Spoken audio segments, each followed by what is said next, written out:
Okay, hopefully I've got that straightened out. Maybe. I don't know. I have the game currently open, and I'm going to activate it now just to see if that will straighten things out a bit. So, because I might not keep my original opening spiel, like I said, I've had a lot of free time this week. Thought it would be a good opportunity to get a few games out of the way that I'd like to stream, including this one I picked up a while ago called This is the Police. So hopefully, fingers crossed, it's going to work this time. Some might Oh, say the thank chief God. of police All has right. no business in an institution like this. But in fact, it's the quietest and safest place in town. You won't run into any reporters, nobody gets into any fights, nobody drinks too much, nobody even raises their voice. The place is owned by an elderly gentleman who knows how to keep things under control. That's why I never invite my friends here. I wanted to make an exception for my 60th birthday, but most of my colleagues are young enough to be my sons, and they'd rather just hire prostitutes. Why stare at some boobs when you can take the whole package for yourself? But there's none of that in our club. Even looking too long is considered indecent. You can get an occasional glimpse, like by accident. The rest of the time you just pretend that you're immersed in conversation, or just come by for a drink. Doesn't mean these gentlemen wouldn't want their bald heads smothered in tits. It's just that nobody says it out loud. My younger colleagues might call it hypocrisy, but I call it the good old-fashioned manners. Good manners and leave the rest unsaid. She agrees to unbutton her blouse, and we agree not to pay too much attention. The girls are on a quiet prowl, too. They're looking for a way out of their cramped rooms. Maybe make friends with some wealthy patron with a pacemaker and dentures. Everybody wants something. But we have to control ourselves, or we'll all turn into libertines and prostitutes. Hell, if there weren't any rules, I'd be belching and farting, jumping up on the table, arms held high, yelling, "Shake it, baby!"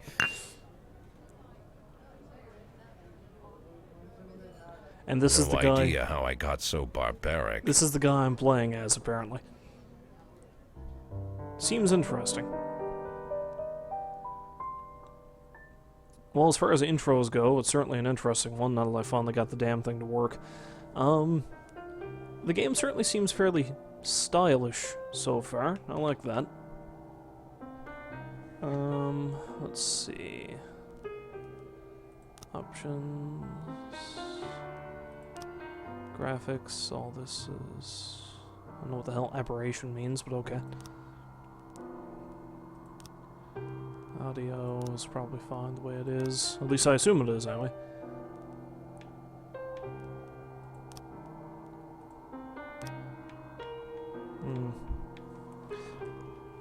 Is my controller doing that thing again? Not that I imagine a controller is what you call terribly vital for this game. Again, it's more of a resource management thing, so I'm assuming it's going to be basically point and click. Anyway, let's dive right on in. Day 1. Mayor Rogers, sex maniac. City Hall confirms rumors of Jack Boyd's resignation. That's me, by the way. Mark War 2 to be shown in Freeburg the day before the worldwide premiere by the mayor's personal request. Oh, that incorrigible sex maniac.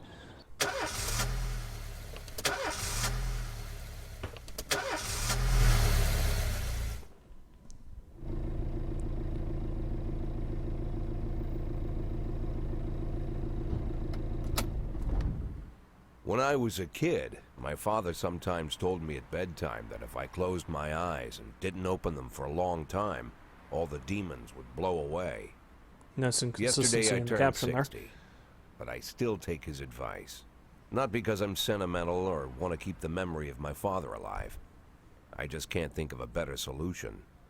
To get away from all the demons that haunt Freeburg, I'd need to wear a blindfold 24/7.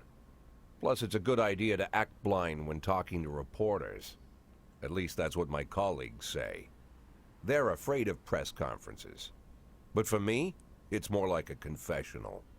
No matter what lies you tell, you're privately thinking the honest answers. It helps me remember who I am. The fact that I'll be reading all about it in the papers tomorrow is a small price to pay. Call it penance for the preacher. This game has a very noir feel. It's kind of neat.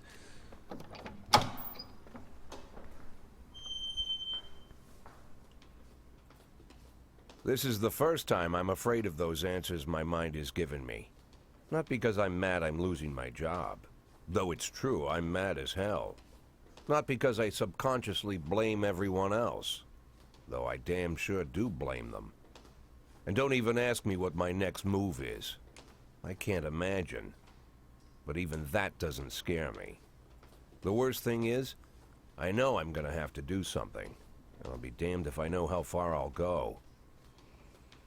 I may have a lot of vices, but predictability isn't one of them.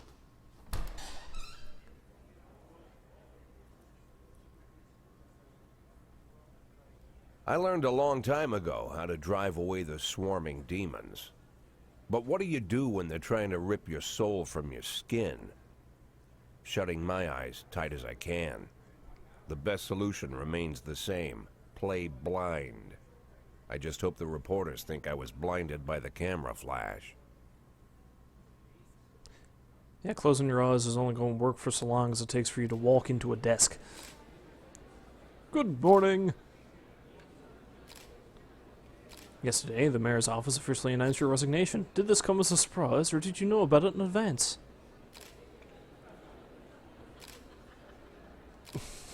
Do I want to start off as an asshole?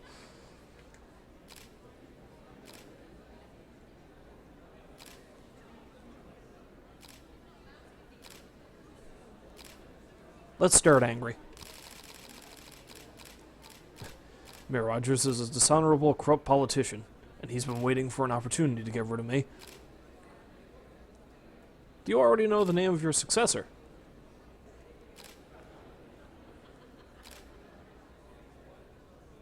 Department veteran? He'll most likely be one of my current employees. After the recent corruption scandal, your deputy, Francis Kendrick, said he was looking forward to resigning. If the mayor offered him your position, would that change his mind?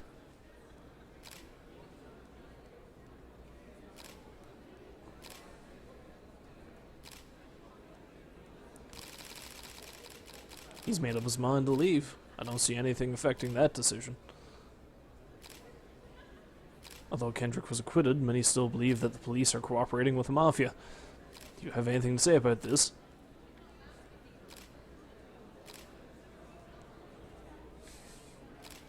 It's bullshit! All of it! Excuse me, but that's a pile of horseshit. The mafia and the police working together. Maybe they're in cahoots with the aliens? The mafia are a bunch of low-life criminals. How about someone ask a real question? Do you think your personal relationship with the mayor could be the reason behind your retirement?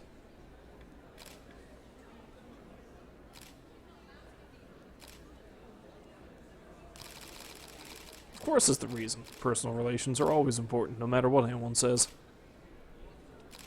Thank you. Thank you for being so ungodly bitter. How's the back today, Mr. Boyd? Same as usual. How did the press conference go? Fucked. You can read about it in the newspapers tomorrow. Don't let anyone in. That's how my Even back Mr. is. Kendrick? Especially Mr. Kendrick.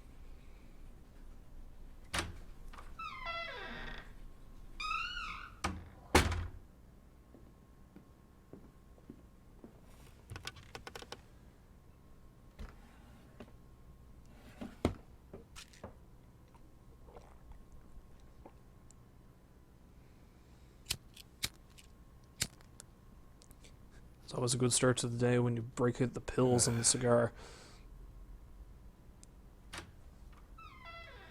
As soon as I heard the door creak, I knew what face I'd see. When I tell Emma not to let anyone in, there's only one man it could be. The mayor? Rude, arrogant, no warning. That's Mayor Rogers in a nutshell. White summer shoes, White socks, white shorts, white polo shirt, and the white smile of a hungry shark. Mayor Rogers enters every room like he owns the place. Even the floorboards under his feet sound like they're creaking an apology. He never shied away from the odd corruption scheme. It's like the devil walks behind him. In the movies, the villains controlling the city play golf with the judges. Rogers plays tennis with them instead. That's about the only difference. Jack, I was hoping to catch you after the press conference. You ran away so quick. There's no smoking at City Hall. No reason for me to hang around. Well, this morning I signed a ban on smoking in all public buildings. Soon you won't be able to smoke here either. Soon enough, I won't be here at all. That's what I wanted to talk to you about. The people of this city like you, Jack. The police chief of all people. I'm a classy kind of guy. What can I say? Don't betray that, Jack. Don't get wrapped up in any schemes. Sit nice and quiet for the next 180 days, and you'll be remembered as a hero. That's the only thing that you still have left. Be the hero. Then how am I supposed to scrape together a retirement fund? You had a million chances to secure a luxury pension, one that even I would have envied, although I've never set aside any money for myself. I'm not planning to retire anytime soon. Son of a bitch, that was my smoke! 180 days of quiet, Jack. That's all I need. I don't have any problems with you, and you won't have any problems with me. Well, I've already got a problem with you. You stole my cigar. I have a new assistant, Troy Starr. If you have something to tell me, call him. But try not to bother him. He's a busy man. I'll do my best. And quit smoking up the office. One of my friends will be using it soon.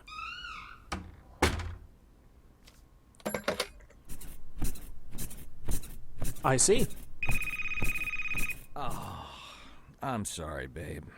Only the mayor has this number.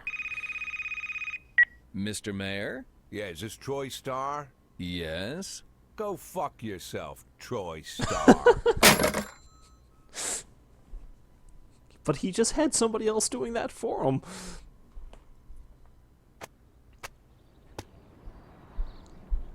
Next police chief could be one of Boyd's subordinates. Jack Boyd confirms police cooperation with the mafia. No, I didn't. I said it was bullshit. Civil servants' wages won't be raised this year. Does that have anything to do with me cussing out the mayor? Damn good chance, I think. Cops don't use the police station cafeteria anymore. There's some kind of stigma against sitting shoulder to shoulder with your partners. Everybody just takes snacks from the machine. That and this Meatloaf Tuesday. Grabs a meal and hammers it down in the corner like a vulture on a corpse. The main thing? Don't look into anyone's eyes. Could be construed as an invitation to sit together. The only people eating here are ghosts.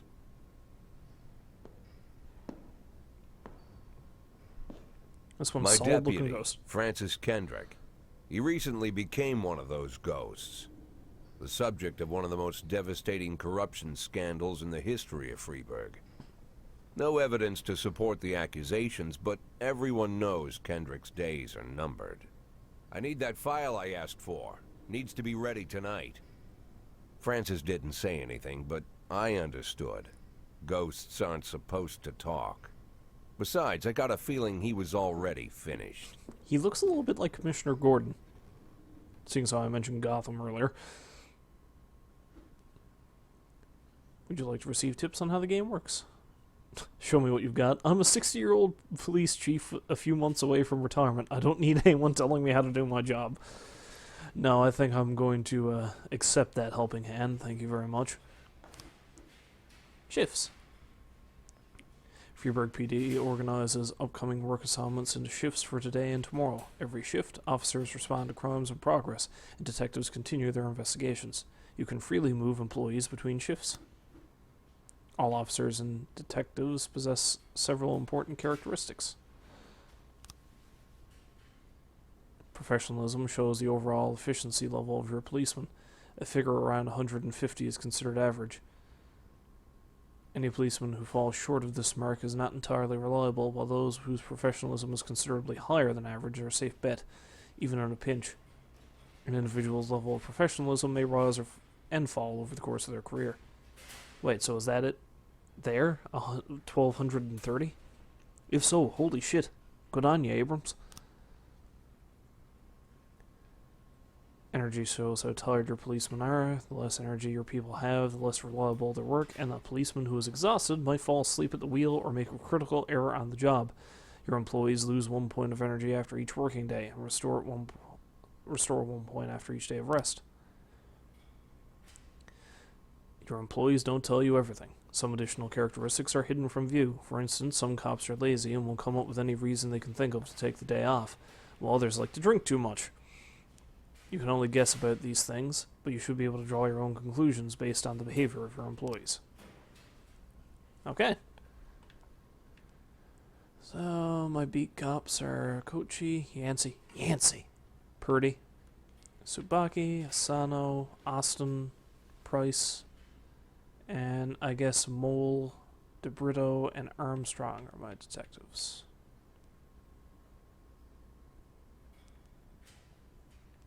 We've got some people here with low levels of professionalism. I doubt I'm going to use Price for anything, for that matter.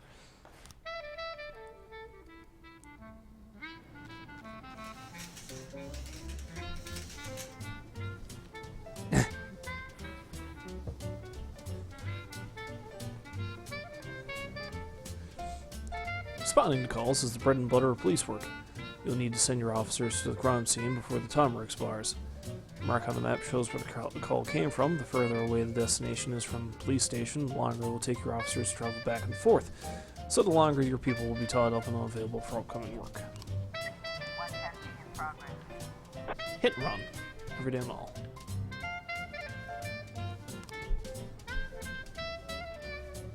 Norikoshi. Makes sense. Plus reviews unknown.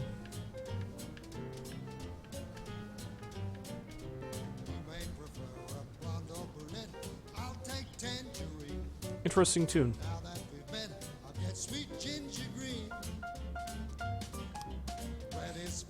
Buck Yancey. Purdy. No, I doubt I know much of anything about any of these people yet. I'll tell you what. Let's start off on a high note. Let's sing Kochi.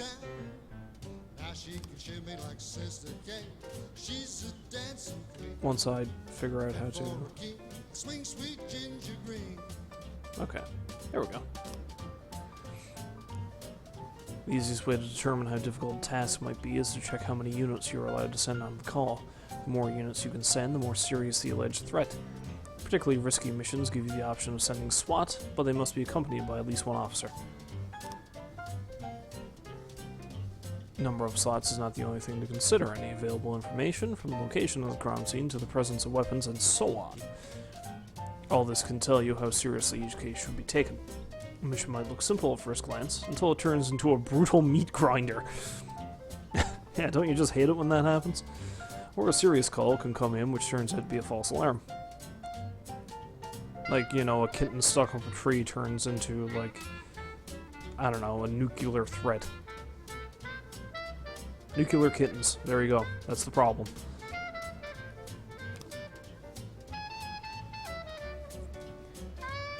Hit and run every day mall. A married couple exited the convenience store and saw a van in the parking lot back over a homeless man who'd been digging through a trash can. The driver jumped out to help, but once he saw that he hit a bum, he got back in the van and quickly drove away. Nice man. Maybe I won't send Kochi. I'll send two. Yeah, let's send a really reliable cop with... Well, I mean, I'm going to have to use Price eventually, I guess, so let's send her. Yeah, I'm pretty sure that's a her. Send her along.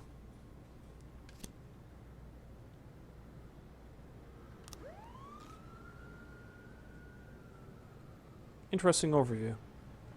311A in progress. Last picture show of theater. Fight.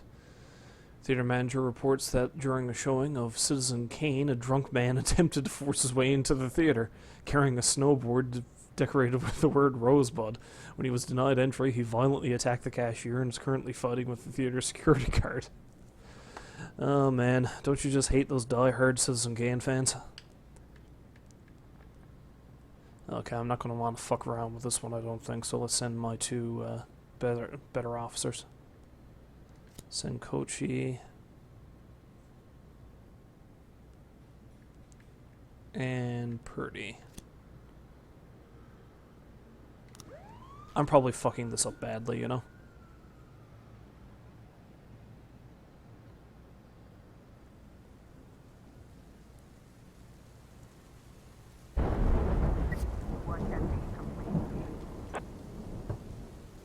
Oh.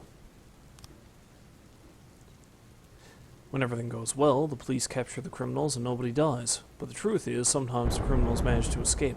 Just try to avoid any dead cops or civilians. Dead cops will hurt your roster, and dead citizens bother the mayor even more than the living ones.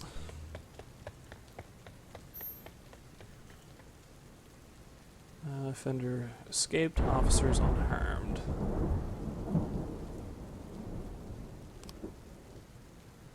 Eh, fair enough. 311A complete. Offender caught. Good job. 910C in progress. Armed robbery. 311A in progress. 3 teenagers armed with a shotgun robbed a videotape store and made off with their whole collection of adult movies. The criminals fled in a car, but the store manager wrote down the car's license plate. The owner is one Janet Brown, who lives in the suburbs.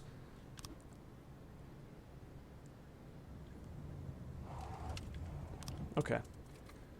Something tells me, seeing as how they've got a shotgun, I think I'm going to want to send... Yeah, let's send Yancey. And let's send Austin this time. Again, I don't know if I want to send all my really high-level ones. Fight. Johnson, Jurgen, and Katz Law Firm. A brother and sister clash with each other over their deceased father's will. According to one of their lawyers, we don't dare separate them, and our security guard is off duty tonight.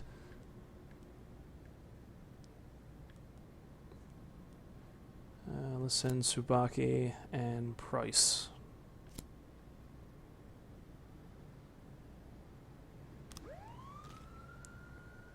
Of course, that means Asano is the only one left in the office right now.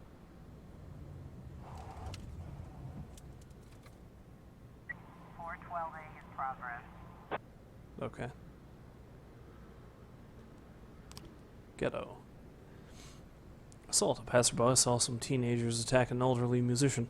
Those bastards, can't they respect the arts? Then run away with his guitar and his money.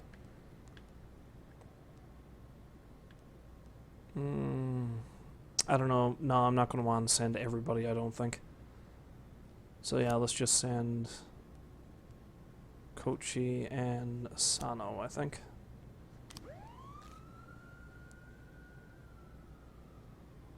Looks like we have a situation here. When your cops aren't sure how to proceed, they might contact you and ask you how to handle the situation. Try to deal with whatever comes up, but don't waste all your time on this stuff. You have plenty of other problems on your plate. Armed robbery 7. Vehicle in question is parked right outside the Brown residence. The sounds of moaning and loud laughter can be heard through the living room window. Okay. Sneak into the house through an open window. Turn on the siren and loudspeaker and shout that the house is surrounded. Knock on the door, open up police. It'd probably be better to get the drop on them, wouldn't it? Let's try that. 910C complete. Offender caught. Excellent.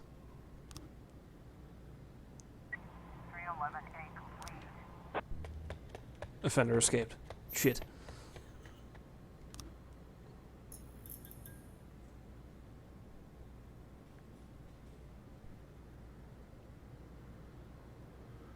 It seems like a rather slow game, but at the same time, it's interesting. And I mean, I've only gone through a single day here yet. Ah, offender caught. Officers unharmed. You're a class act, Coachy.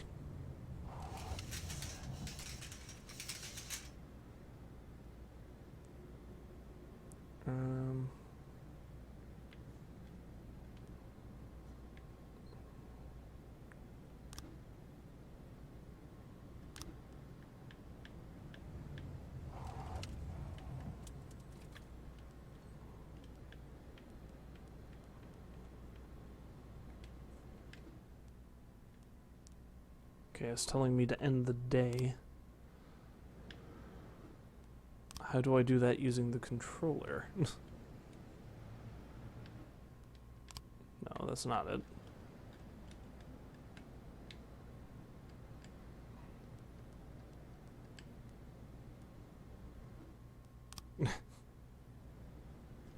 Okay, screw that. End the day. Alright. If you think you'll need a couple extra hands tomorrow, you can order any cop to come in and work overtime, but if they're working flat out, they'll be much more exhausted. Somebody's bound to make a mistake.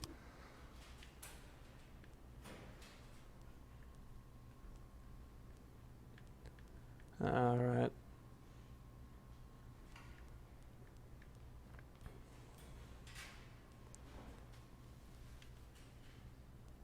Holy shit.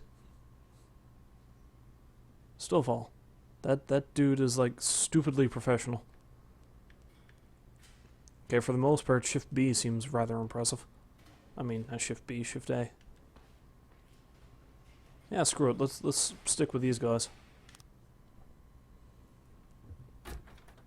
Used to be, when I asked Kendrick to stay late at the office, he liked to grumble and crack wise. Nowadays, he doesn't have the strength for it. Slumped shoulders, blank stare, wrinkled skin.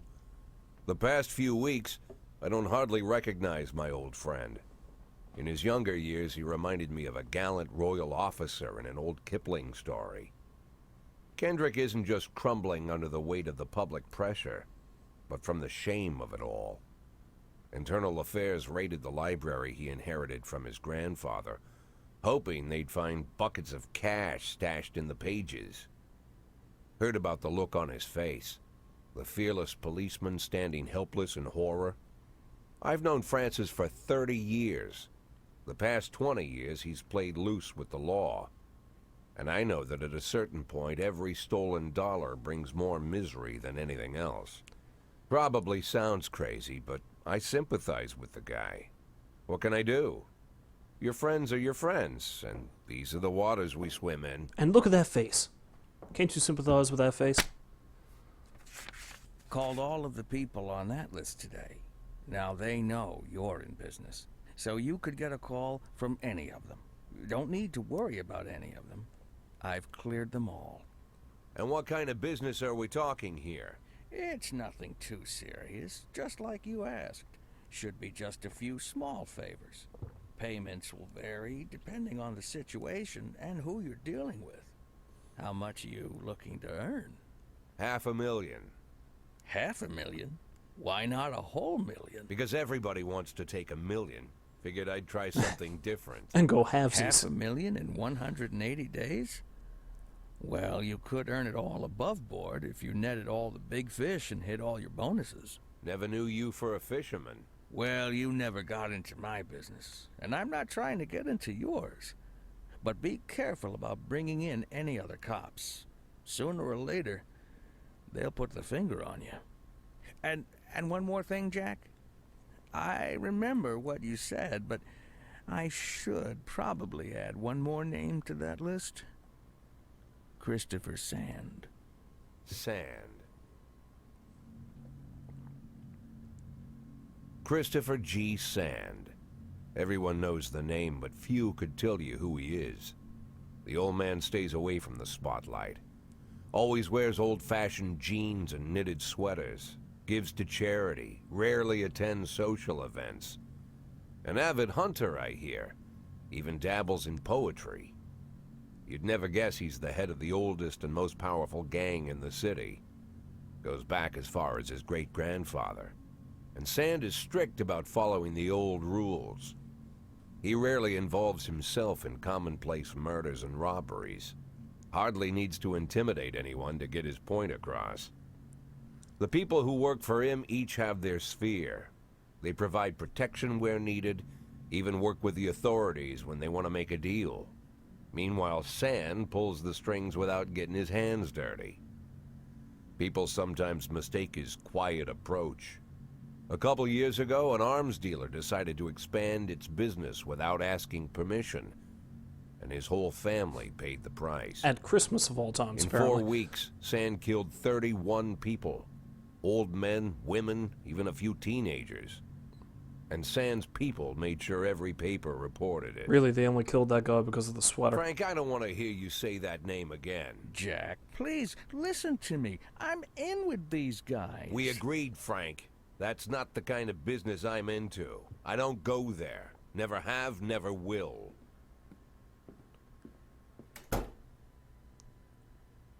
Okay, so I've got to make $500,000. Question is, how dirty am I going to want to get to do this? Francis Kendrick announces retirement date. Construction of Cinema Museum postponed again. And legendary singer Gennaro Crespo comes to Freeburg. I'm noticing there's a coffee stain on every single paper. It's almost like Jack is deliberately doing it. Man's gotta have a hobby, I guess.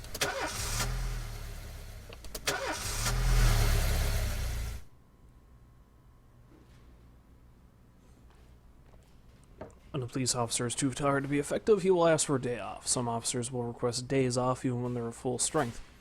Some of the reasons you'll hear are far-fetched, while some are very serious.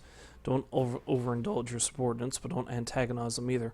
Remember that everybody's got secrets, and you've got to make sure these guys have your back.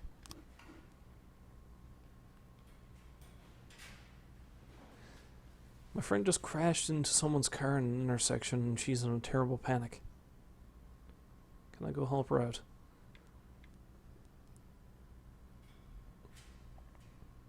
May as well be sort of lenient with Roy, I guess.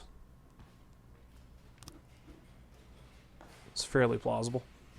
In addition to their performance ratings, police officers also possess rank. Employees begin at the lowest rank, can be elevated in rank with 1, 2, or 3 stripes. Once a week, you can pass out stripes and improve the rank of any employee.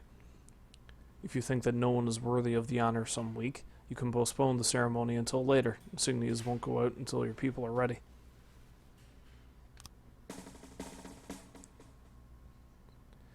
Employees of rank not only increase professionalism, but also learn to command. Whenever a ranking officer is on the scene, his or her colleagues are more likely to perform better than usual. Sometimes when cops get rank, they start thinking more seriously about their service. This can mean less drinking and more time spent on the job. Some of them might even turn out to be dependable. Good to know.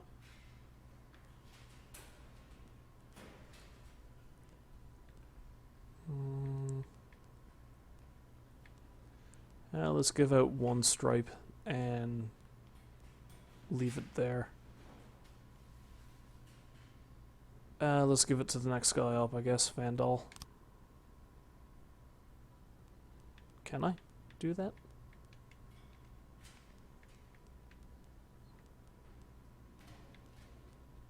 Oh, X. There we go. Perfect. And we'll save the other one for some other day. Music turntable. Freeburg is one of those cities where you listen to what they say or nothing at all. No, where you listen to what they say or nothing at all. You can always select any song from your collection and play it at any time, just like in real life. Well, the life of your grandfather. What are you talking about, man? Vinyl's come back in. I don't know, I'm kind of interested to see what these jazzy frog monstrosities sound like. Sweet Ginger Green. Pierce Pickering Ragtime 5.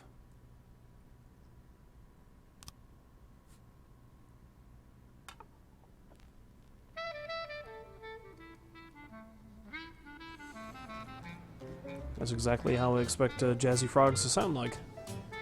Let's learn how to hire and fire cops.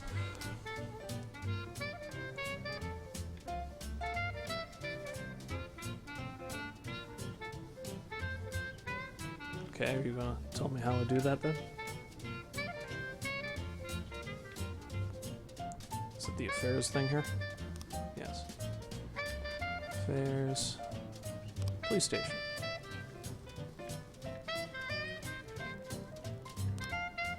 Labor market. You have a certain number of paid job openings for which you can hire any available applicant. Job slots are separated between officers and detectives.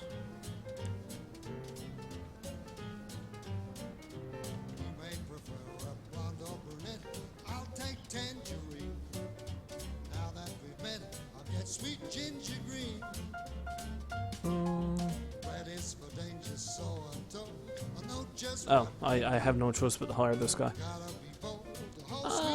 He's pretty highly professional, and Shift B has got a bunch of sad sacks on it, so let's put him on Shift B, I think. And Georgia Brown beats Lulu too when she's back in town. Now she can shimmy like Sister Kate. She's a dancing queen, fit for a king. Want to free up a slot? Time to fire somebody.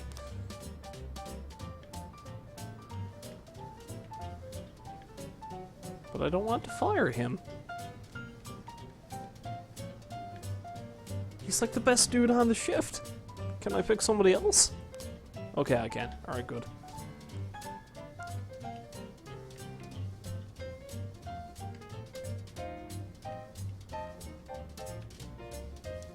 Okay,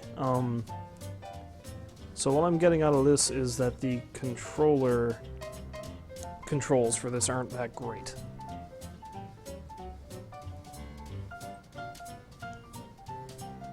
Actually, you know what? I gave that guy leave, but screw him. Let's get rid of him. If you have the legal grounds for termination, no one will ask any questions. You might need to fire them anyway. Legality be damned, but that could land you in additional proceedings. And your other staff will become more worried about keeping their jobs if they're about actually doing their jobs. Than they are about actually doing their jobs. So another way to free up a slot is to have a police officer killed, but that's not really a valid option, right?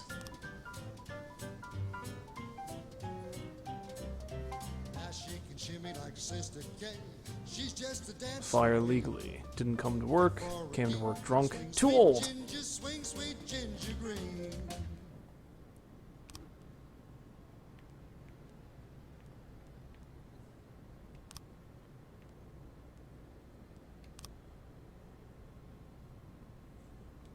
Dude, you're so old.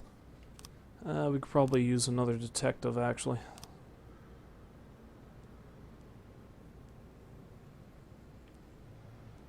George Carson. Why is that a familiar name? I'm sure I've heard that name somewhere before. Bertha Billups. Joshua E. Haar.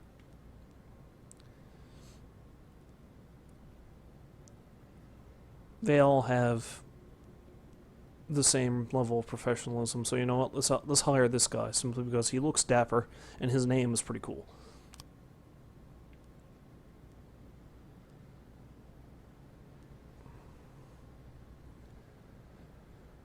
Let's hire him for shift A. And let's hire another cop for...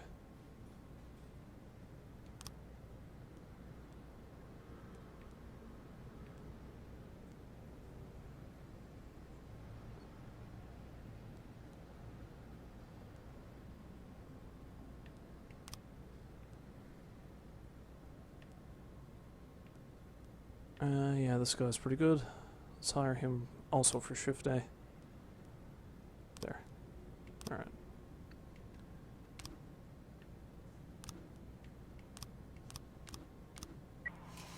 in progress. St. John's Cathedral. Vandalism. Huh, you know, it actually kind of looks like a cathedral in the city of St. John's. Funny. Anyway.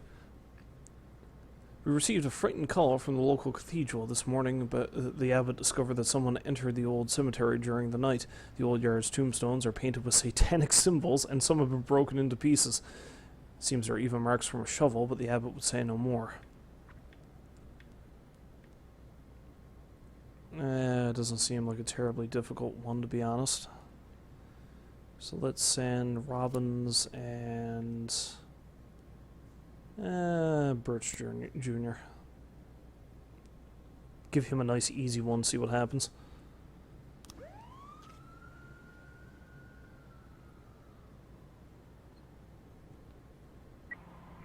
in progress. Atticus Tower. Vandalism. Seems to be rife with vandalism here now. Businessman Harley Jones, looking out his window, saw two teenagers scratching offensive slogans on his new car. Let's send Vandal and Birch. I don't think I need to send anybody else. I could be mistaken.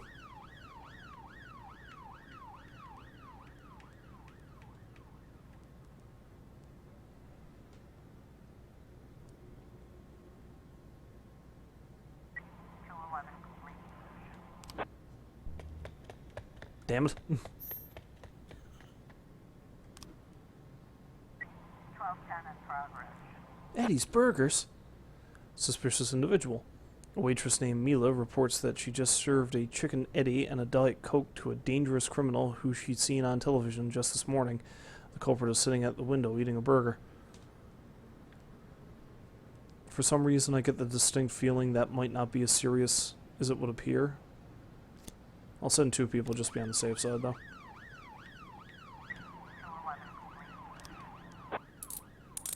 Huzzah!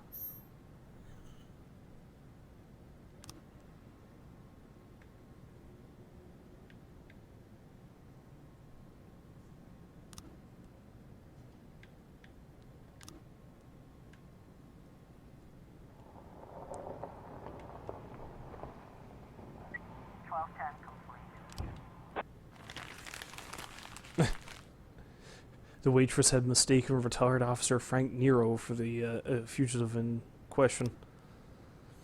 Yeah, I had a feeling that wasn't exactly what it seemed. Oh. Sam Sorkin, King Louis nightclub. Mr. Boyd. My bouncer stuffed himself with Mexican food again, and now he can't get off the can. Meantime, the line outside the club is stretching around the block. We need someone outside who can tell the cool guys from the punks.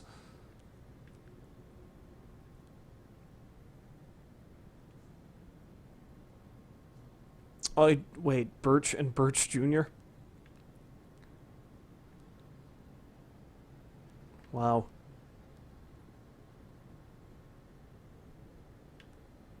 Robbins looks like a man who might be able to do that. Yeah. Maybe. Yeah, screw it, let's send Robbins.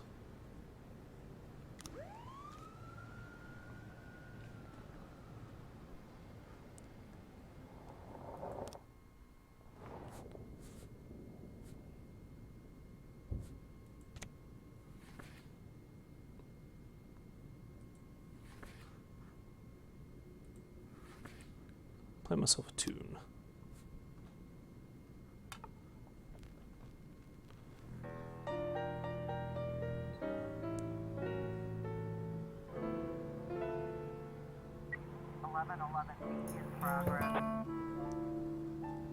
Christopher G. Sands Ice Arena. An anonymous call just came in. A clown carrying balloons at the skating rink is selling crack to teenagers. I'll send my big gun out. I'll send out Stovall and Grant, I think. 411 in progress. Fleet Street. Suicide threat. A naked man carrying a canister of gasoline has threatened to set himself on fire unless his favorite chewing gum becomes popular again.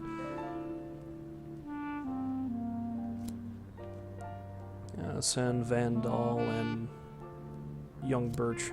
See if I can get him up to snuff. This may be a mistake.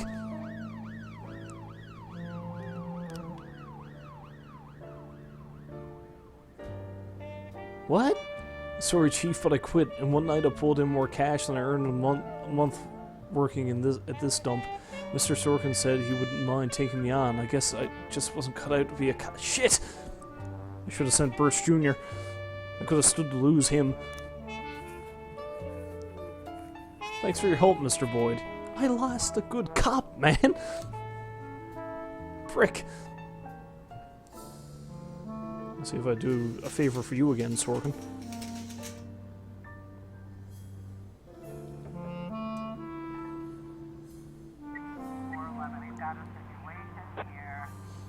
As police arrive, a clown is seen making balloon animals for the kids. Carefully watch the clown from the stands, cover up in a raincoat and pretend to be an illicit customer. Take the clown onto the ice and round up any witnesses. I think discretion might be the better form of valor on this one. Offender caught. Go team. Offender caught. Would he really be an offender, though? I mean, he threatened to kill himself, so... I guess we shall end the day.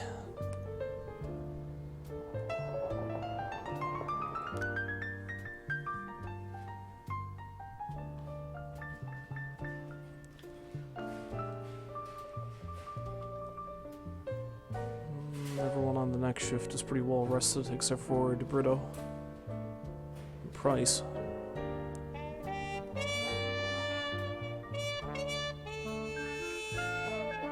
Wait, didn't I fire Roy?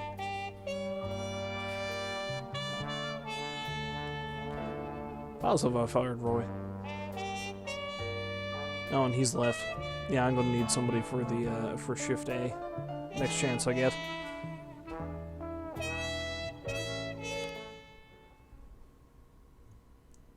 Well, so far things are going relatively well. Robespierre to reveal his identity when the time is right. Feminist organization denied official registration. Enemies using feminists to destroy Freeburg.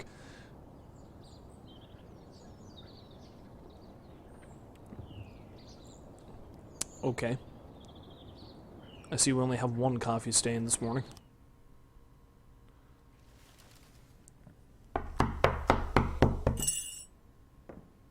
Whenever I'm alone at home and there's a knock at the door, I always hope it'll be my wife, Laura. She's always forgetting her keys. Hello, my name is Steve, and you're Jack Boyd, is that right?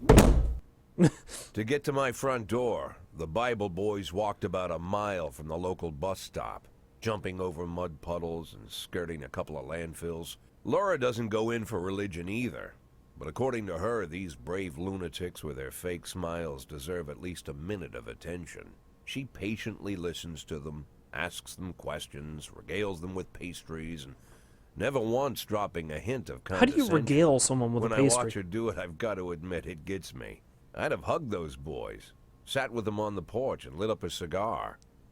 But a month after Laura left, all I could do was quietly ask them not to bother me.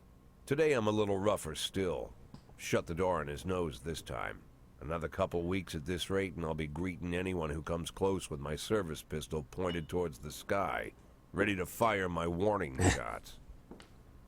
In my life, even the basic stuff never goes like it's supposed to. Normally, when a wife is going to leave home, she'll make a scene, or at least sit everyone down for a serious conversation. But Laura just disappeared. The children in the stories always stand on the side of the mother, but all three of our sons supported me. The in-laws always blame the husband for making their daughter unhappy. But now Sally, Laura's mother, well, we sort of have a pact. The fellow Laura ran off with is young enough to be her son. I hear he's 30 years old. Of all the possible information a man can know about his wife's lover, I get hit with that. Fortunately, Laura's mother doesn't like the way it sounds either. Sally figures this guy just thought he'd have some fun with a mature woman, but he'll be back chasing college girls before the year is out. So we have an agreement. Sally's gonna track down Laura and try to reason with her, and we'll arrange a meeting. Meanwhile, I'm supposed to not do anything stupid. I make no which promises. Of course means anything at all.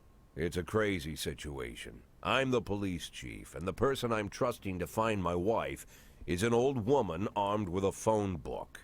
But I can't afford to lose Sally as an ally. So for the moment, I had to swallow my pride.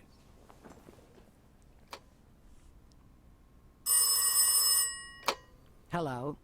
Mrs. Markham, this is Boyd. Oh, is there any news? That's what I wanted to ask you. Have you found anything? An address, phone number? Have you spoken to her? She really loves Don't that worry, dog Jack. thing she has. I've narrowed the range to 2 suspects, or whatever you like to say at your police building. At my police building, we find people faster than a funny old woman chirping on the phone with my wife's girlfriends. Oh, you're an old man, Jack. Come to your senses. They'd give us straight odds on the street. But I've got more energy, Jack. Maybe you think I'm a foolish old woman, but I go to my book club, argue with the girls about Byron, and it gives me energy. I talk to my dogs, and it gives me energy. And you have nothing, Jack. You don't even have a hobby. You got no passion. It's why Laura left you. Let's not go back into that, Sally. Find my wife, and we can discuss my hobbies later. I'm waiting for your call, and my patience is running thin. Laura, if you've stopped loving me, I'll let you go. I can't expect the impossible from you. Just don't let me die out here, okay?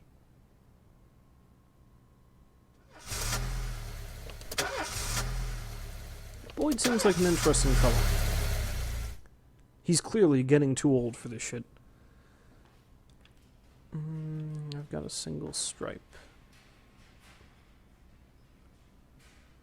But... oh, Flores is the new guy I hired, isn't he? Yeah. Let's see... nah, let's not promote anybody just yet. Let's play some Chopin this time, yes. Let's get all classic and shit.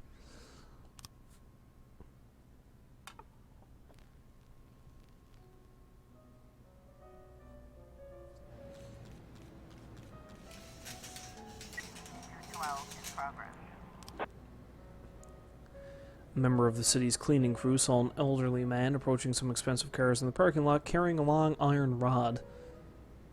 The whole street could hear him shouting, "Bastards, thieves, bloodsuckers."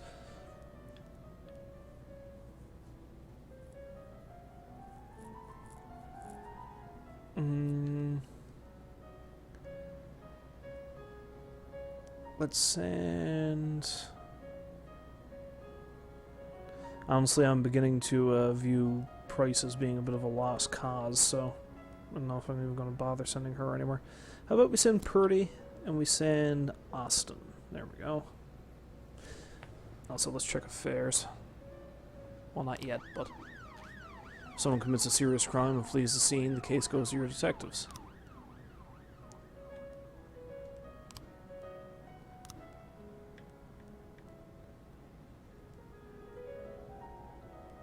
Okay, let's shift A, shift B.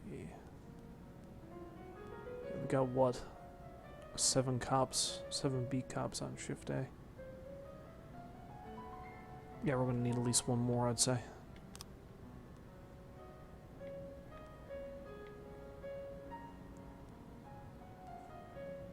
Well, let's hire on Patricia Anderson. And put her on shift A. Replace the asshole that quit the job to become a bouncer. Alright. They investigate the crime scene, interview witnesses, and gather whatever information seems pertinent. One of your detectives will be lead investigator on the case. You can assign additional detectives to any case who will work under the lead investigator as subordinates. The more professional the lead investigator, the more effective the team.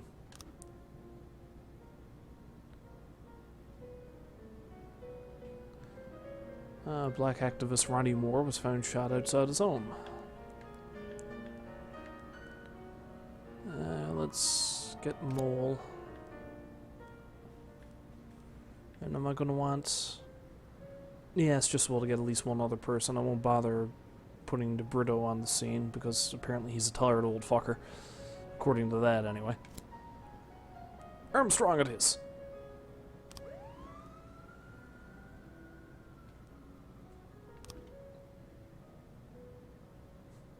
Wait, what? A racist gang has recently made some trouble in the city. They're capturing black townspeople and beating them to death. They recently sent a message to a local radio station promising to kill all the black doctors, firemen, and police. We don't need any more dead police, especially not mere months before the election. The racists are gaining more and more followers, and even some of our citizens support them. You have to fire all your black employees over the next 2 days due to mounting racial tensions. What? But... what?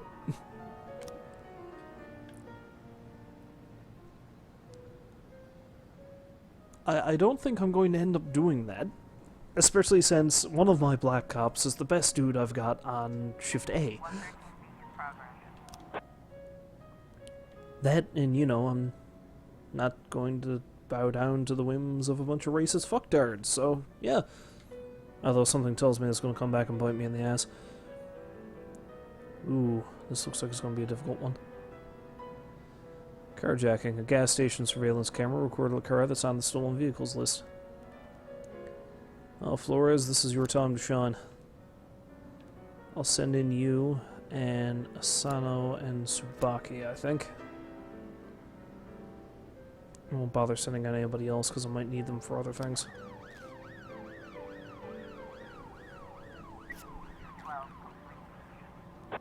Investigation has started.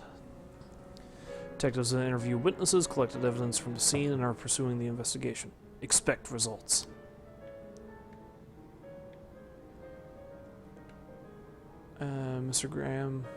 Eric Graham, a drunk witness. They drove by in a sedan and they shot like a machine gun. I didn't see much.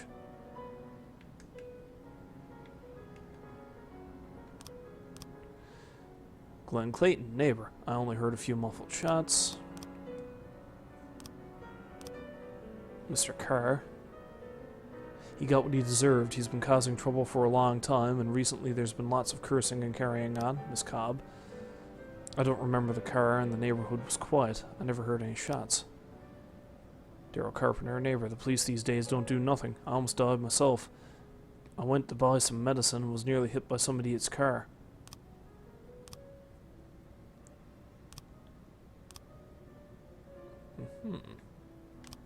Oh crap, I didn't mean to do that.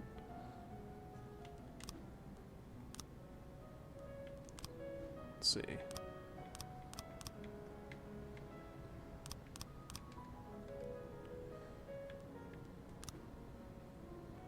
Okay, him coming out of his door, and him dead.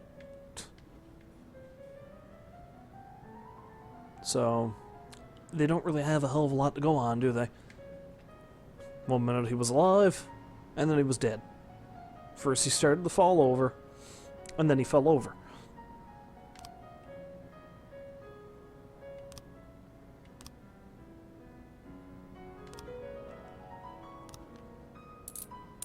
Huzzah!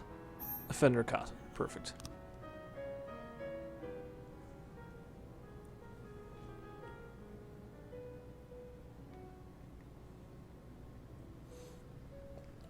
Now the carjacking is probably going to be pretty bad. We've got a situation here.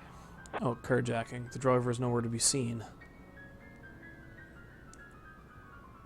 Search the car, wait a safe distance for the driver to appear, interview any potential eyewitnesses.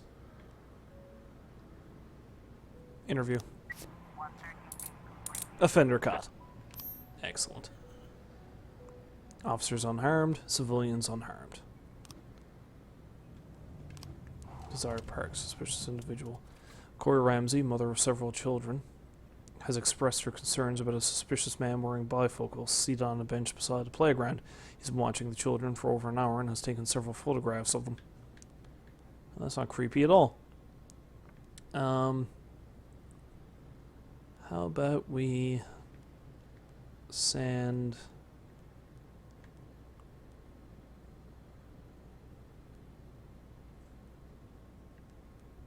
Kochi and Austin on this one.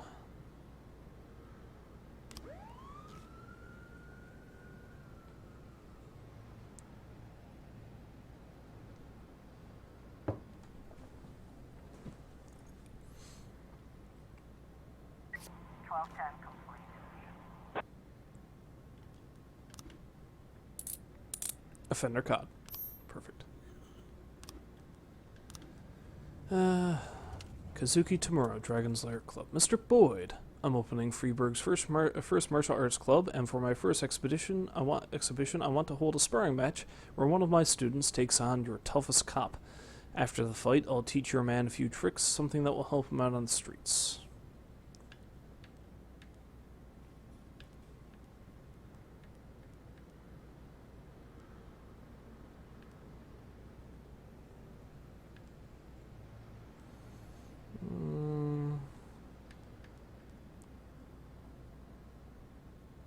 Send Purdy. Cause screw you. You say man, I say I'm going to send you this woman. Who looks like she's somebody's mother. She could very well be somebody's mother. I like how I'm just neglecting Price, though. To be honest, I'm probably going to end up firing her.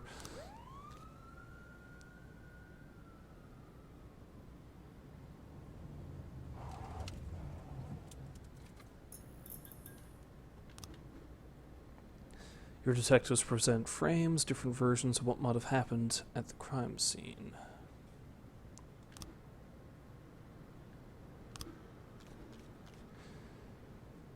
They get it wrong half the time, but a good cop can separate fact from fiction.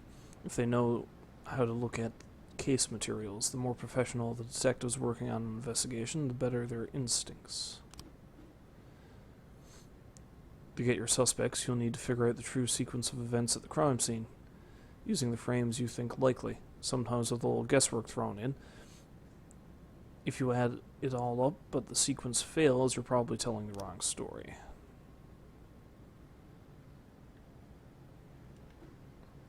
Okay, man with silenced pistol. Car.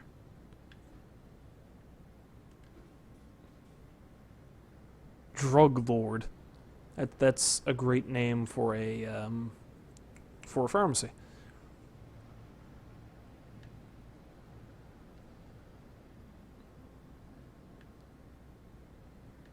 Okay, so I presume this is going to... Actually, wait.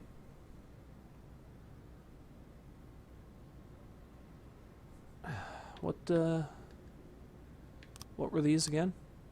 Drove by in a sedan, they shot like a machine gun, didn't see much. That's a pistol, I suppose it could be fully automatic, but you don't know. Only heard a few muffled shots, that would fit the silencer theory. That doesn't really help me at all. Neither does that. Went to buy medicine and was nearly hit by some idiot's car. Okay, so here's what I'm thinking happened. They drove by in a sedan. Alright, so I would presume that this frame was them coming by. Yeah, that looks like it might actually match up with... Okay, so that's them coming by. This is them shooting at him. And this is the car getting away. When an investigation pans out, you'll have yourself a suspect. Sometimes there's more than one, but in this case your detectives have narrowed it down to a single candidate. Travis Horton, a known racist who already has several previous convictions. Your detectives have information on the whereabouts of the suspect. Sometimes there might be a number of locations to choose from.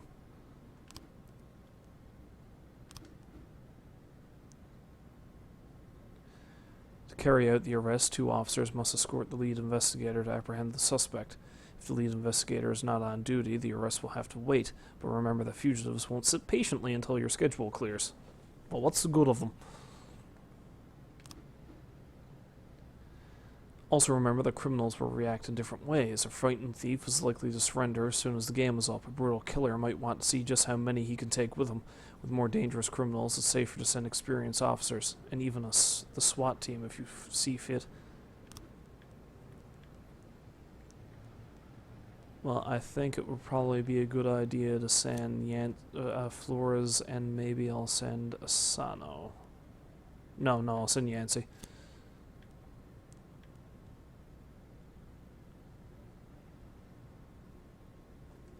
Is SWAT gonna be... I'll take a gamble and maybe I won't send SWAT. Christ, I hope nobody dies. Kevin's throat bar. Why is it called throat bar? Do I want to know? A bartender reports that a couple of dancers started fighting over tips and a cat fight broke out right on stage. Let's send Kochi and Asano to this one. I don't need all three.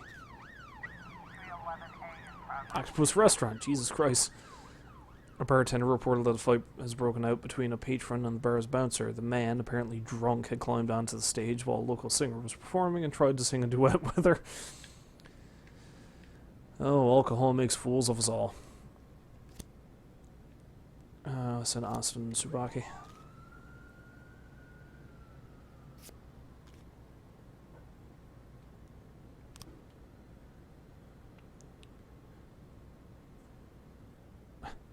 Chief, I just about nailed the jab a couple of times. Oh, hello, racial slur. But he was too fast for me and won on points. I don't really understand all the rules, so I can't keep track of points very well. But he was alright. Even showed me a few tricks after the match. I got carried away a little and pulled my back. Think I can take the day off?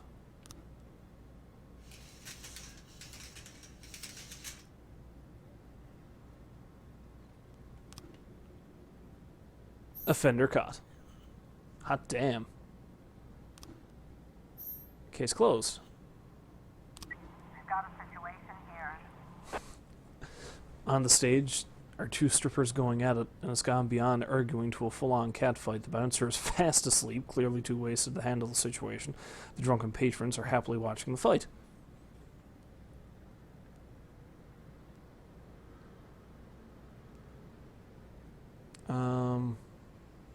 Drawing a gun seems like it might be a bit excessive.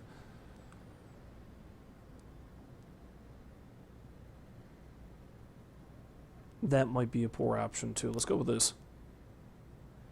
The strippers continue fighting, oblivious to the police presence. Ask bartender for a bucket of cold water. 311A. There we go.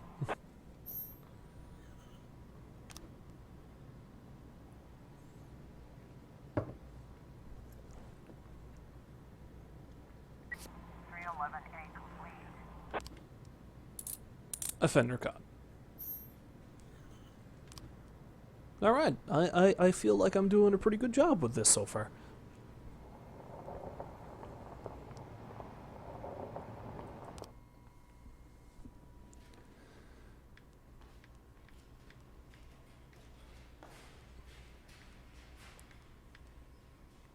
Why the hell is DeBrito getting so tired all the time?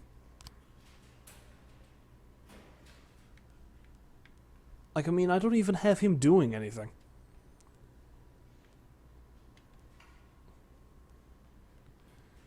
Okay, Stovall isn't 100% rested up at the moment. Neither is Anderson. Wait, isn't Anderson the one I just hired? I don't know, whatever.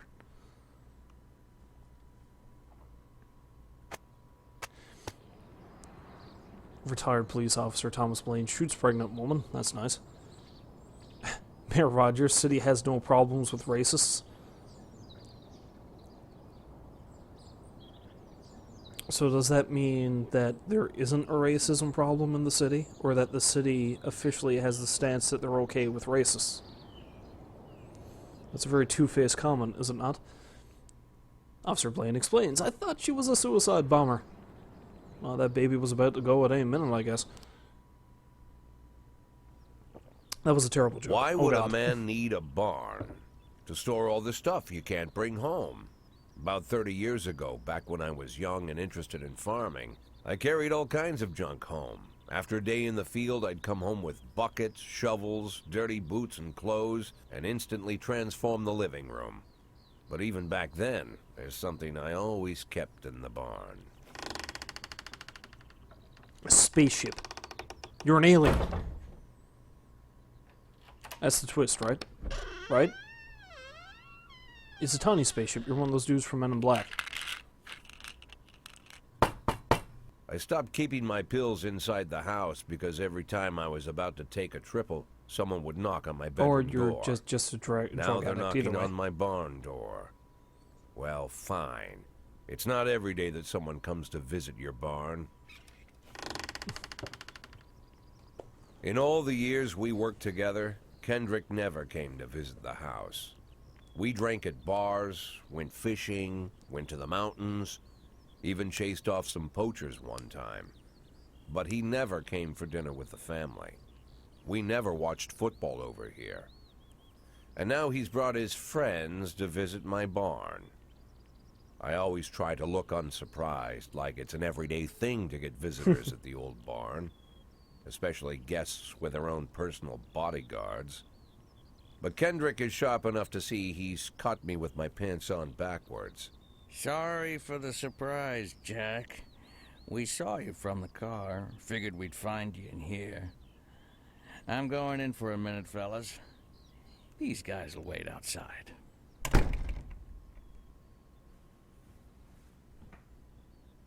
How long you been dating the lover boys? They're Sans people, Jack. Yeah. So now you're appearing in public with members of the Mafia? Jack, I'm leaving tonight. More like fleeing. Jenny and I are taking the girls and making a run for it. Probably won't be seeing each other again. I've got new documents, a new name, a new life, everything new. The papers say you're still working your last week for the department. I've got to get out today. I won't be getting another chance. Don't know if you noticed, but the whole city is against me. You told your Mafia friends about your plans. Jackie, if I don't fix everything with them in the next few hours, they're going to kill me. And not just me. My family, my relatives, God, Jack, I don't know who else.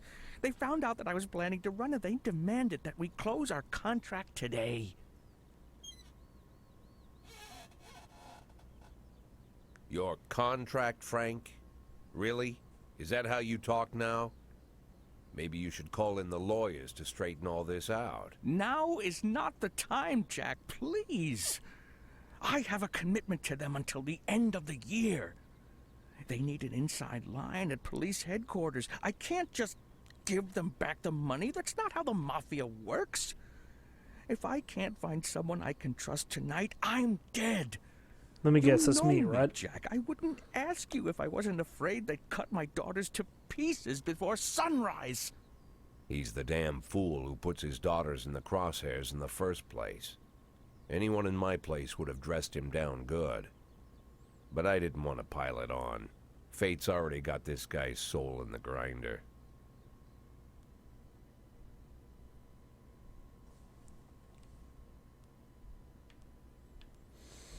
I'm probably gonna regret this, but I'm a softie at heart.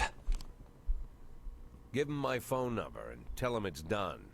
Don't call me. Don't come to work today. I don't want to see or hear from you again. Time for you to go. Jack, Get the fuck out of my nice cozy barn, Frank.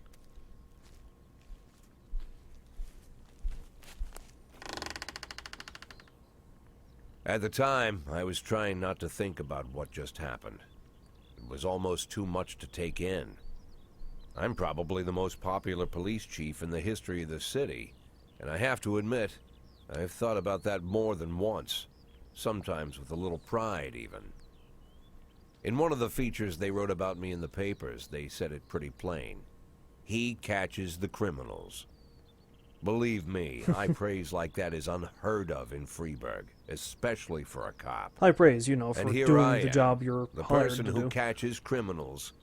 And I've agreed to help the Mafia, or I'll come home to a bag stuffed with my kids' body parts. Right before the last hammer falls. Hey, remember that cop who caught criminals? It turns out he was a Mafia bitch. And all for the sake of a greedy, corrupt cop who should have fled the country years ago. That sound right to you? You're doing a damn good job of making me regret my choice, Jack.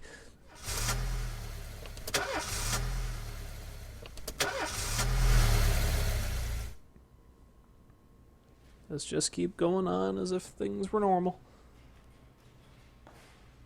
Was that guy always here?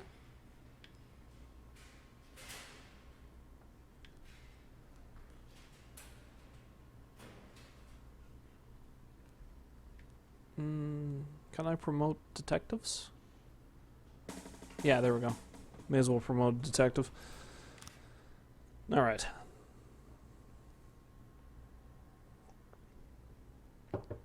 What we got in terms of tunes this time? This looks jazzy. Oh, it's the Barrel House Jazz Band again.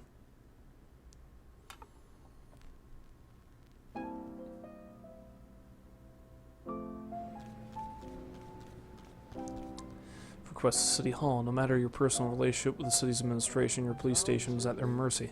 In order to maintain reasonable working conditions, you have to send appropriate requests to the mayor. Which means I have to go into affairs again, don't I? Decisions from City Hall depend on whether they're satisfied with your work. You can send requests every 5 days. The fools in charge of the city may refuse outright or accept only some of your requests. So only ask for what you really need. She said if you want my fricassee, you'll have to run me down.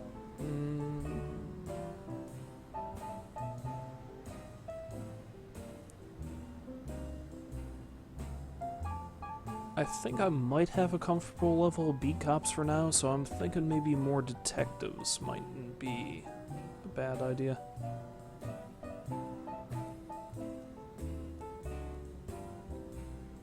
Yeah. See if I can get another detective. Let's see. I don't have any slots left for detectives or cops. Fire all black cops. Yeah, hell no. Again, look at Stovall there. He's one of the best dudes I got on shift A. He is the best dude I have on shift A.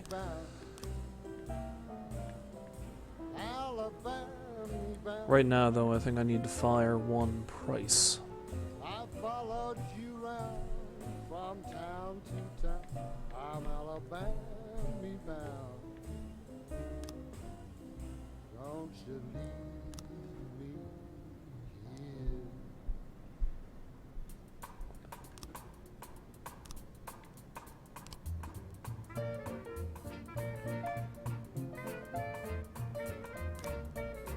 Sorry, Price, you're out. Let's take a look at some more info. Although I probably don't know too much about any of my officers yet.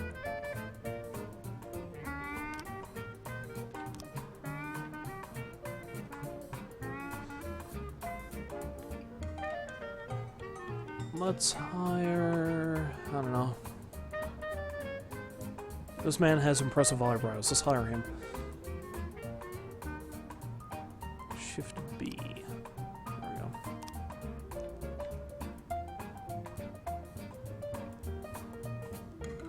go. Alright. Now we got the housekeeping on the way. Let's get to business. Eddie's Burgers again? Every morning, there's a dirty, piss-soaked bum sleeping in the cafe. The man refuses to go away and growls at anyone who approaches, scaring all the customers.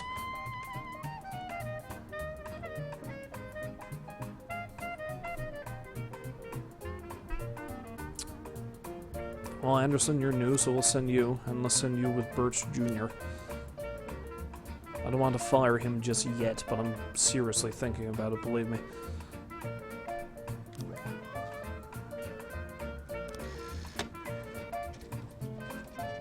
Oh. I just got paid. Nice. Tomorrow's the deadline. Yeah, fuck you. It's not happening. Touch of Dionysus Liquor Store. That's a good name for a liquor store. A witness looked on from her window while an armed man with a stocking on his head entered the nearby liquor store.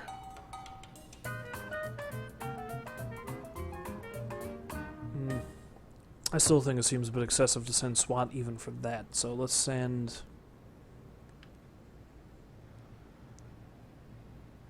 Although I don't want... Yeah, let's send Stovall, Bucarica, and Grant.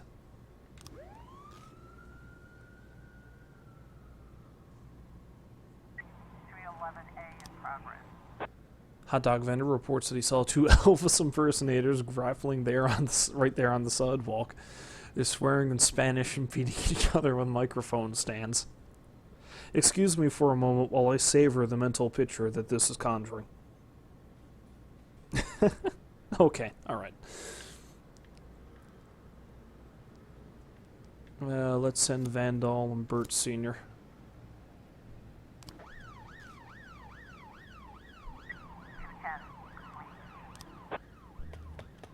Damn it.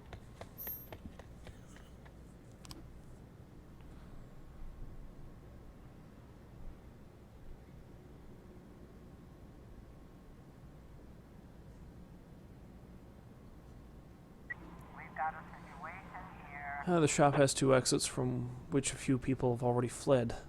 Drive a patrol car right through the front window. Enter the store through the main entrance. Sneak up to the back door. Back door, I think.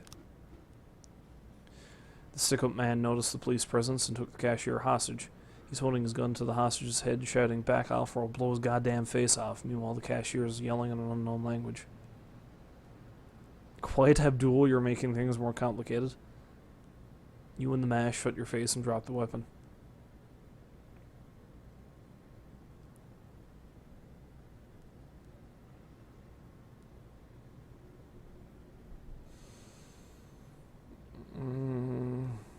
Let's treat this like an action movie. It'll end well, right?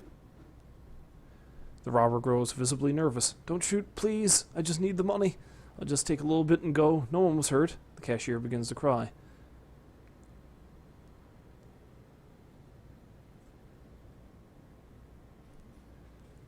There's two ways out of the shop, in cuffs or in a body bag.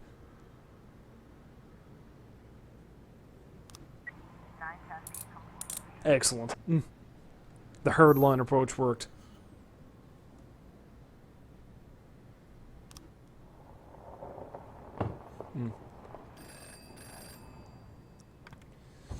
It's a hot one today, and a lot of people are going for a swim. Last week, 4 people drowned on the beaches of Freiburg, and the press was in an uproar. Please send someone to keep an eye on things.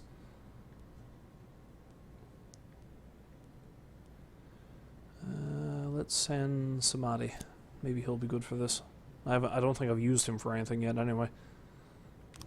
Okay, what the fuck's going on here? Jack, this year the organizers of the Golden Beast Hunt suddenly changed the rules of the annual shooting contest. Now it features teams instead of single competitors. Can you send me 2 of your finest marksmen? Really love to do well in the competition.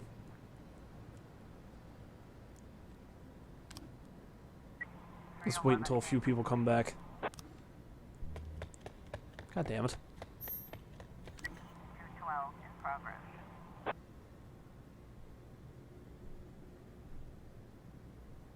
Come on, people, come back. Okay. Holy shit. At a gallery exhibition entitled Sex Operation. Sounds like an awesome name for a band, doesn't it? Ladies and gentlemen, I introduce you to... Coming on stage, Sex Operation! A gang of young people in ski masks forced their way in and began smashing the exhibit, shouting, "We don't need this shit in our city."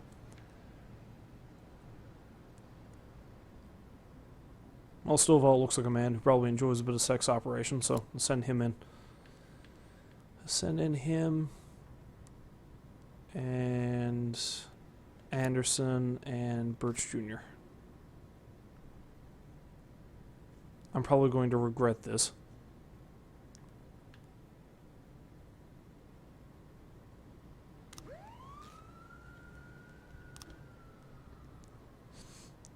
An antique Chinese necklace was stolen from Bao Liang while she was on the way to the pawn shop. Alright, Beasley will take lead on this, and I think I'll put both of my detectives on this case. I mean, this isn't quite as excessive as the, you know, the murder, but let's have them all get some experience. And as for this dude, let's get Vandal and Grant on that.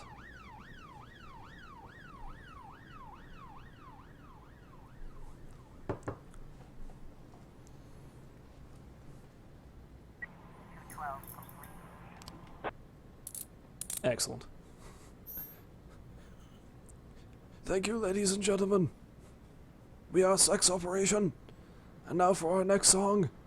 A recent hit. It burns when I pee. Sorry, I had to. Let's see. Bao Liang, the victim. Me and my husband got into a difficult financial situation. I was going to pawn an antique necklace, which has been in my family for many centuries. As I was carrying the necklace to the pawn shop, someone ripped the bag from my shoulder and disappeared. I didn't have time to do anything, not even cry out. Mr. Fishman! Dwayne Fishman! His statement was nothing but burbles. The offender was on a motorcycle. He drove down the road, grabbed the bag, and then escaped. I tried to race after him, but I didn't even have time to see if it was a man or a woman. But you just said it was him. Mr. Olivares. I couldn't see his face, but he was dressed in a jacket like those other bikers who hang around on the street corners. Kathy Phillips. It was definitely not a local biker. They are bald and have beards, but this guy looked Asian, probably Japanese or Chinese. I didn't see a weapon in his hands. I just saw him grab her bag and ride off. Well, a lot of these seem fairly consistent. 211 in progress. Vandalism at Atticus Tower again. Guard went out for a smoke and saw a teenager writing obscenities on the wall of the building. I chased the brat up a tree. You can take it from here. No, this is probably going to be a bit excessive, but let's send both Pukarika and Birch.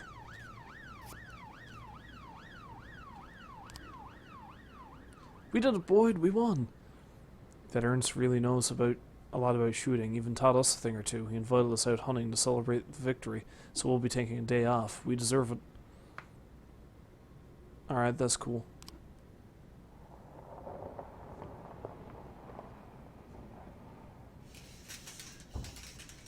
The day is almost done anyway.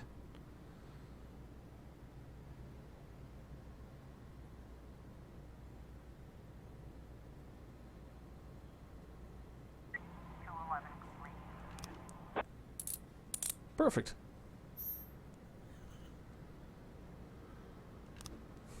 Well, thus ends another successful day.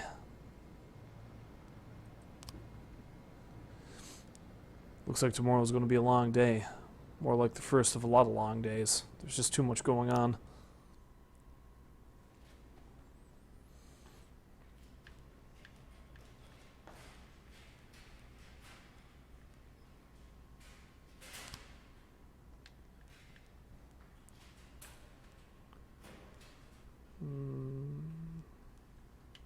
I don't want anybody to pull a double shift.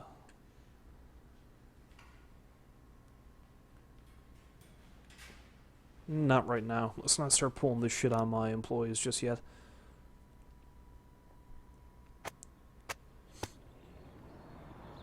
Thomas Blaine, pregnant woman killer, sent to mental hospital.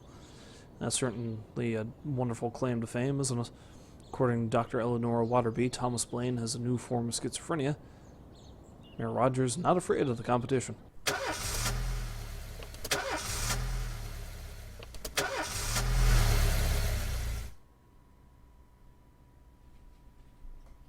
Mr. Boyd, there was a man here earlier. He left you this. It's the mafia, Man? isn't it? What man? Who let him on this floor? I don't know. I've never seen him before. I asked him his name, but he just ignored me. So he's also He was rude. talking on a big telephone, you know, one of those portables. He gave me this envelope and left. Damn. Okay, let's see about this.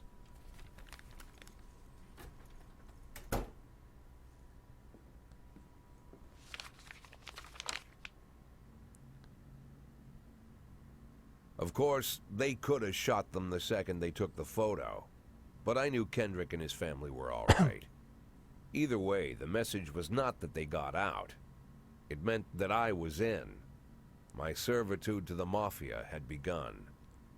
I'd only been in my new position 5 seconds, and I already knew why Kendrick called it a contract.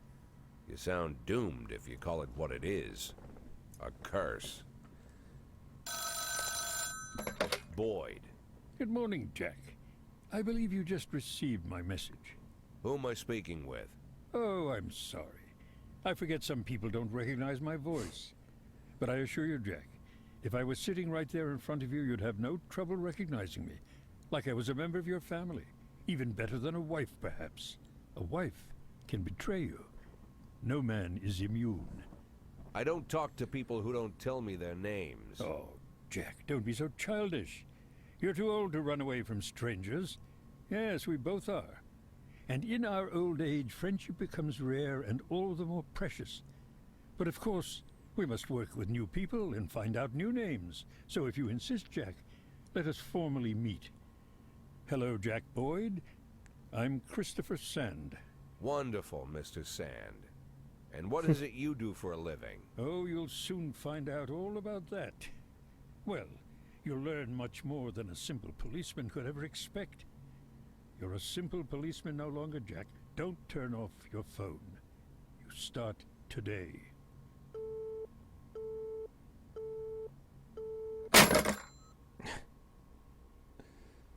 He seems like a pleasant fellow. 8 in 10.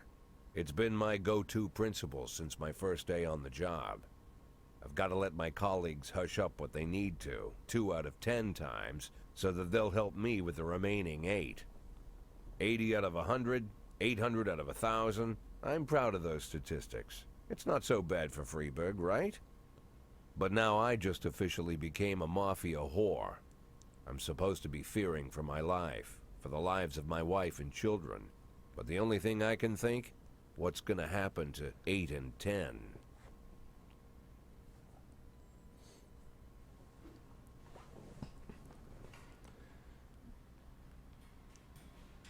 Truve didn't come into work today? Pretty, it's my dog's birthday and I want to spend the day with her at the park. Can you let me off?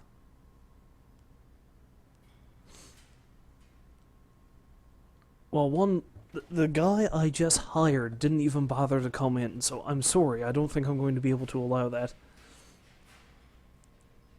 So no, that's a lame excuse. To hell with your dog.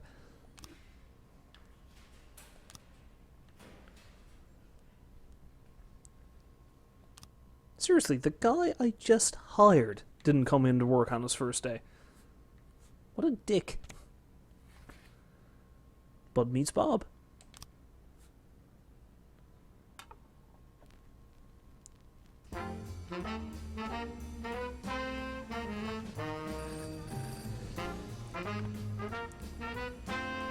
Please be advised that we're unhappy with the efficiency of the Freeburg PD. We're cutting the department's budget, but I've solved more cases than I've lost. You prick.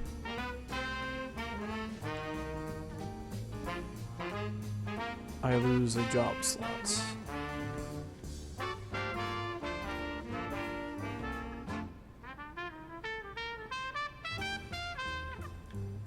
Okay, who can I stand to lose?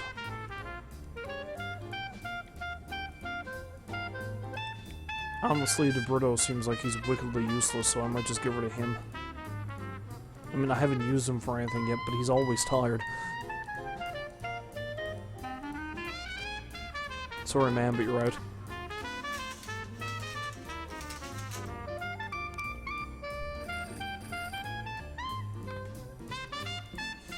That's why? That's why you close one of my job slots? You assholes.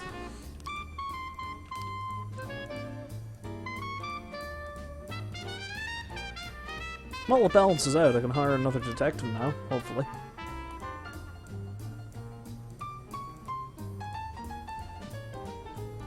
These look like a bunch of fresh-faced young professionals. That guy looks a little bit like Conan O'Brien, though. Looks a lot like Conan O'Brien. Anyway, I think I'll For a minute there, I thought her name was Hannah Sandstorm. That's what her name is now. Okay, we're hiring Miss Sandstorm, I think. Wait, before we do that...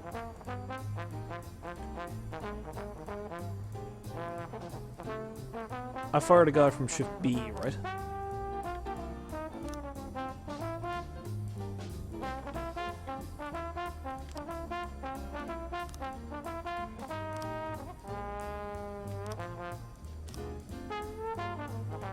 Yeah, I did. I did. So she's going to be on Shift B.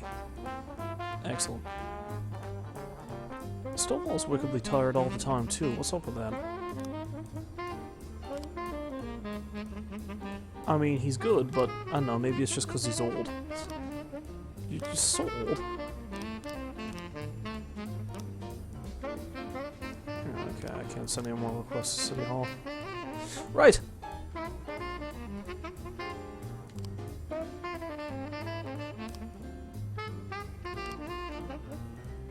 Okay, these guys haven't done much yet in the robbery, it seems.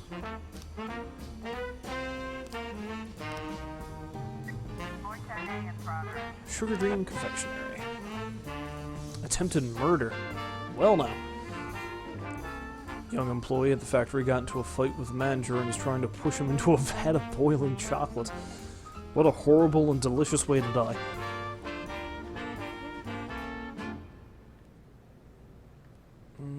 Send Kochi and Austin on this one.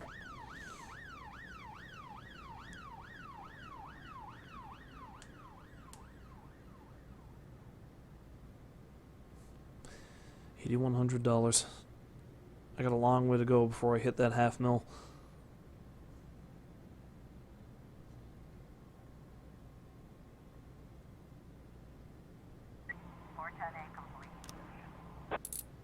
Perfect. 113 Carjacking, suburb. Parking lot attendant Dylan Burns reports seeing a teenager walking between cars, trying handles in hopes of finding an unlocked vehicle. Before the attendant could approach him, the teenager found an unlocked door and shut himself inside. A few seconds later, the teen drove shrieking from the parking lot. Greatly exceeding the speed limit, he fled towards the suburbs. Send Purdy and Asano on that one, I think. There's no rhyme or reason to what I'm doing here. I'm just picking people at random. As long as I have one person who's highly professional there, I should be good. I hope.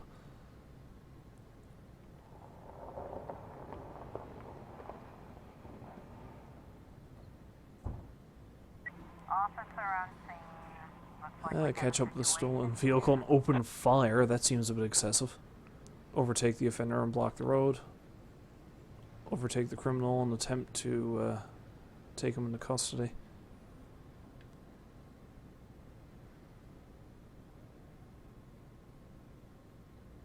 That one. Perfect. See, Purdy, you wanted to go with your dog to the park, and if you did that, you would have missed out on a high-speed chase with a teenager. 710A in progress. Hostage situation. A weeping child called in saying that someone was holding him against his will. They won't let me go outside. They torture me and bully me. I don't think I can keep going. I want to go outside and see Pete. I get the distinct feeling this is probably horseshit. But just in case, I'm going to send Flores. Because he's the highest level dude I have.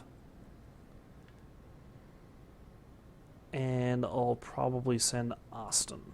Because she's so far proven, I think that's a she. Whoever it is, they've proven to be fairly reliable. But I won't send anybody else. Because it's probably just some kid whose parents won't let him outside. I'm assuming Pete is like a dog or something.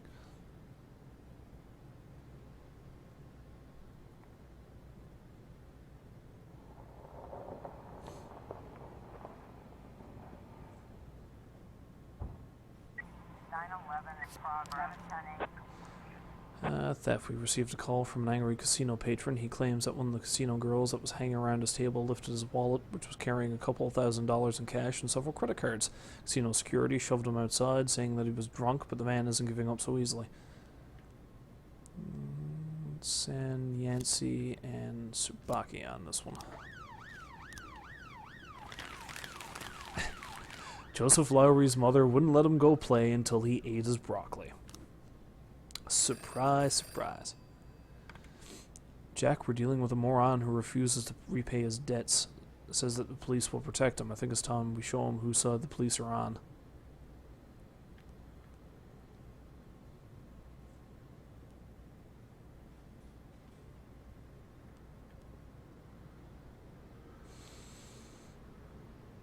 I'll let him have this one. I'll probably send Kochi on it.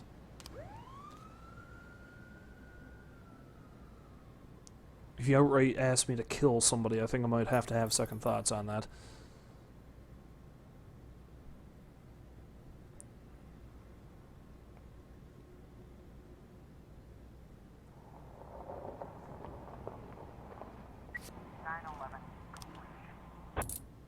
Perfect.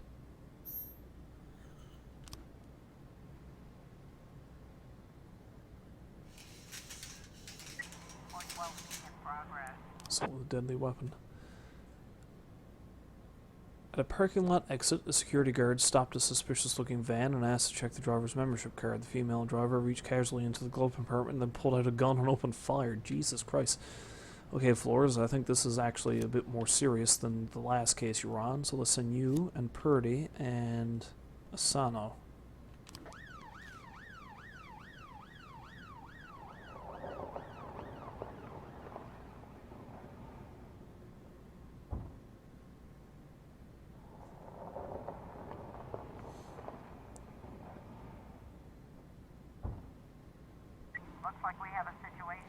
Police cruiser is caught up with the perpetrator's van. Use a bullhorn in order the van to stop. Try to run the van off the road.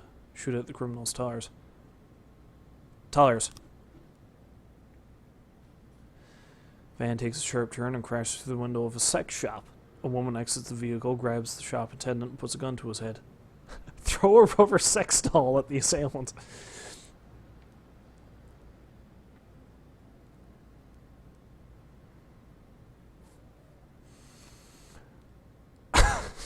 I'm going to regret doing this, but it's too funny to pass up.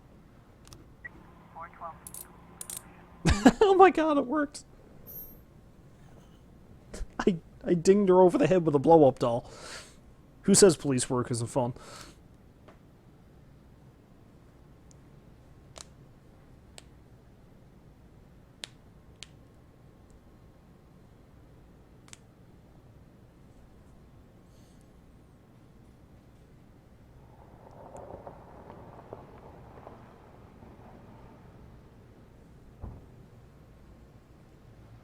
So is anything else going to happen? Or are we having like a really slow day? After them telling me that the work was just going to keep piling up.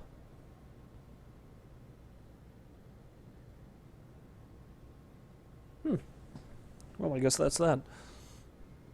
Alright. I think I'll do one more day. And I'll call it quits after that. I'm interested to see how that investigation turned out.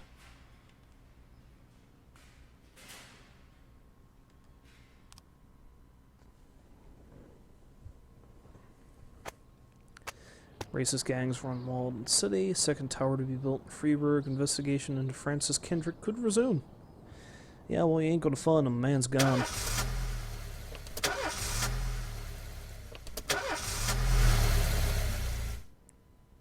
Dude, I really need to get a better car.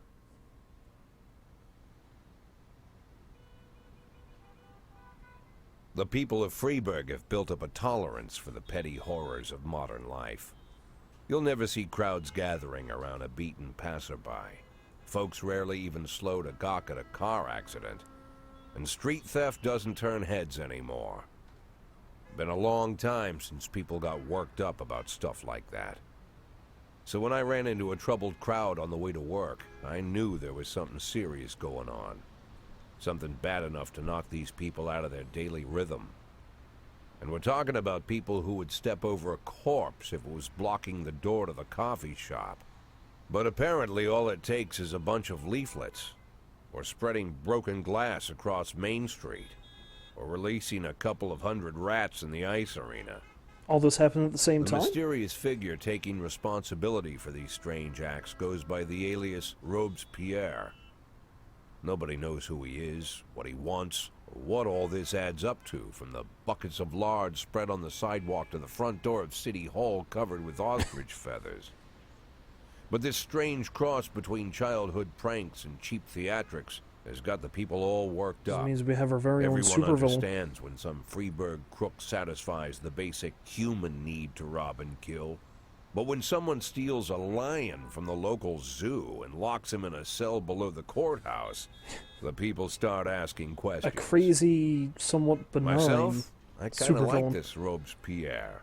It's not just the pranks he's pulling or his green bull's head emblem. I just like his funny nickname. Robespierre? Really? Who does that make me? The Marquis de Lantenac? I don't think so. In the old books about revolutions, I fancy myself the old gunner who goes off to war with a bag of damp powder. Or maybe the innkeeper who tops up the beer kegs with mop water. It's something to think about. Yeah, Jack is rather interesting in his, well, references and interests. Martin Stett is my new deputy. Some friends of mine asked me to help out the animal shelter. They're badly short-staffed. Can I have the day off? Yeah, go ahead.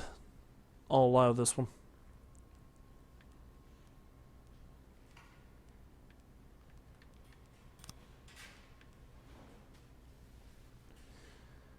Yeah, old Birch and Stovall seem like they're getting pretty close to retirement, to be honest. Birch, I don't really give a damn, but Stovall, would be kind of sad to lose him, to be honest. New records can be obtained as a gift or a thank you for your service.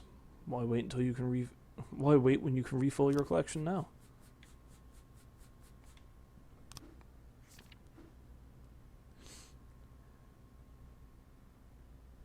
In the Ulrich's List catalog, you can always find a rich assortment at the lowest possible prices. Pre-order and save.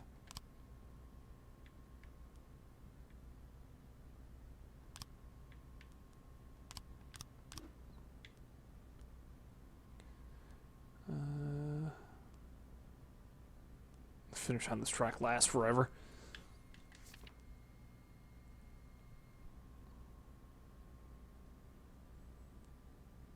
Holy shit, records are really expensive.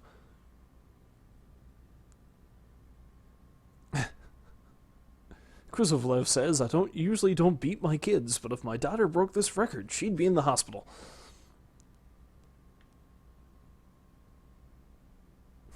In ancient Greece, if a messenger brought news that this song was lost, they cut off not just his head, but the heads of his entire family. If Zeus, Jesus, and Buddha wrote a song together, it would sound like this.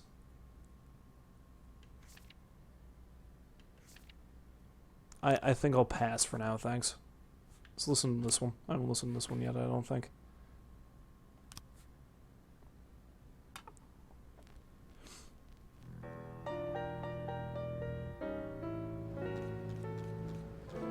The Mafia can offer you some very interesting services.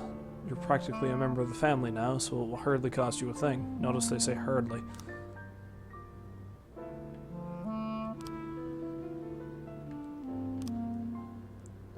Crime Trap. The Mafia will falsify a special crime and progress report, and all the officers who arrive at the scene will be killed. Oh, I don't think so. Investigation Trap. The Mafia will falsify a special investigation, and detective who arrives at the scene will be killed. Yeah, no. I think I'm good, thanks.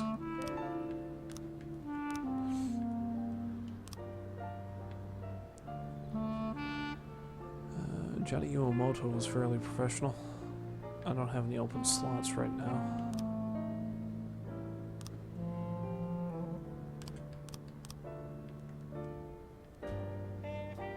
I'm having second thoughts about Truve. I may fire Birch yet, to be honest. I'll wait for now, though. Your new assistant is no Kendrick, but he's not as useless as he might seem. He can handle some of your duties when you're pressed for time, but lunch is on you, along with any other expenses. Send your staff for training. Hire a snitch. Barbecue. Send employees to an informal outdoor party. Consulting detective. Buy silence. Buy names. Interesting. I have nowhere near enough money to be doing any of this shit yet, though. 911 in progress.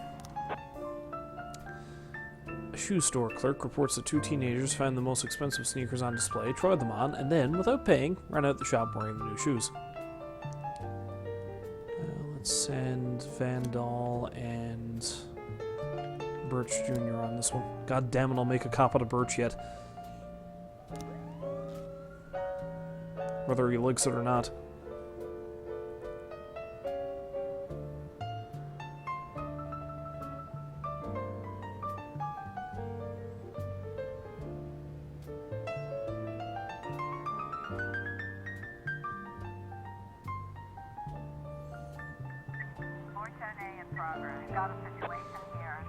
The teens are standing around smoking not far from the store, admiring their new shoes.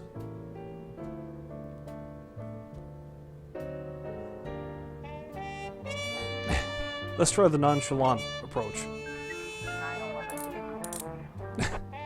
It worked. Man returned from work earlier than usual and found his young wife in bed with her lover. The maid called the police when she saw the husband taking a hunting rifle from the wall cabinet.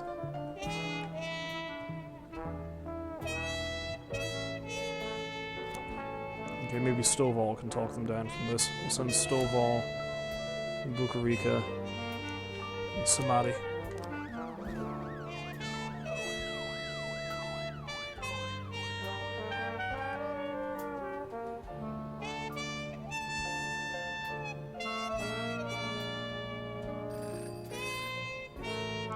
Today in Freeburg, we're hosting the premiere of Back to the Future. The film's distributors have asked the city for an officer to stand at the door and ensure that visitors don't bring their handheld cameras into the theater. Okay, so that dates this game then. If it's the premiere of the Back to the Future, that places this at 1985. I think Back to the Future came out in 85.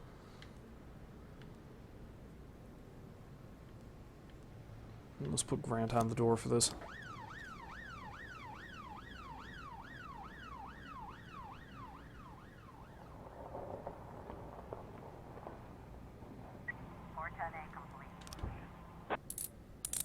Perfect.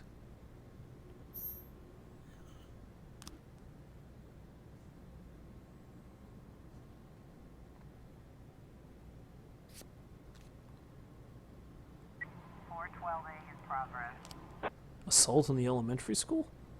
A young father, deprived of his parental rights, tried to pick up his daughter from school. When he wasn't allowed access, he attacked a teacher, knocking her to the ground and started kicking her. Well, what an asshole. I'll send Vandal and young Birch on this. Again. Actually, no, let's send Vandal and Anderson.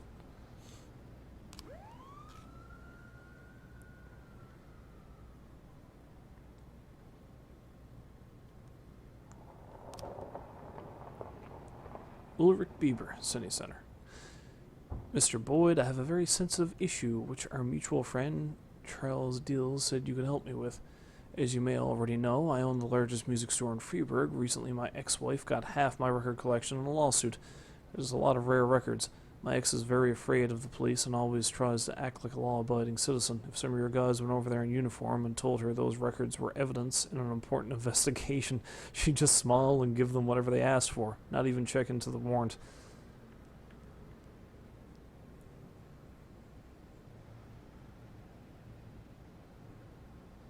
That's shady as fuck, but I'll do it. I'll send Bukarika and Samadhi. Wait, I need to actually send 3 people? I'll send Birch.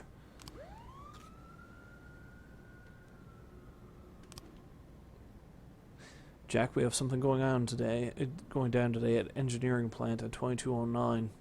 Money, policeman crashing the party. I think 4,000 should be enough for such a request. Much as it grates me, I'll let that one slide too, I guess. 210 in progress. 412A completion. Guard says that someone got into the exhibition hall, scrawled up pictures of penises on the artwork, and hid in the closet. Are they sure it just wasn't Salvador Dali come back to life?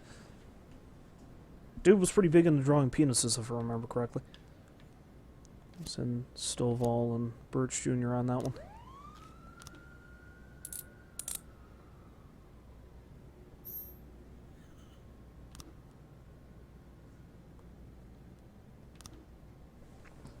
Chief, we helped Ulrich Beburn to thank us. He gave us a Gennaro Crespo album, The Master.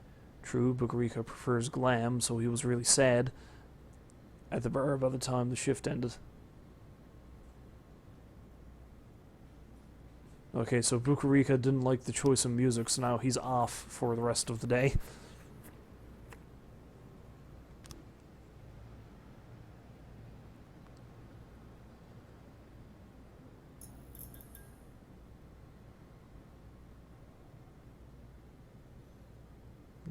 Mr. Sands' thing is about to go off soon. All the lights are on when the police arrive. The museum caretaker explains that he's only had the job a couple of weeks and he's worried he's going to be fired over this foolishness. The police calm him down and he points out the bathroom stall that the artist locked himself inside. Enter the adjoining stall. A terrified and tearful young man holding a knife insists that he's engaged in some kind of performance art and that no one understands him. He refuses to surrender and is threatening to stab himself.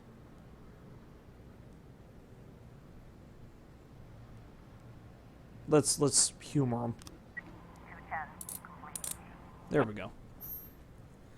Tell me more about these penises. These peni, as it were.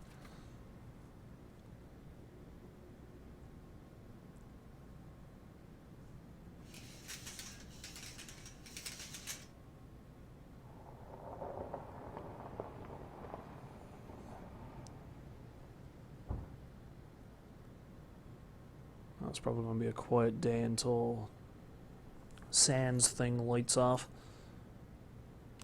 Oh, how's the investigation going? It's not. 911 in progress.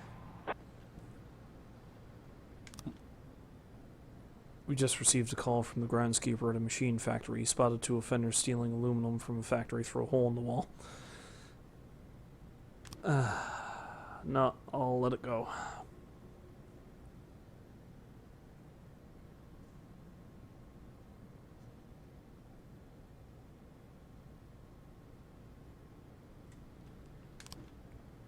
Oh, 3 new frames.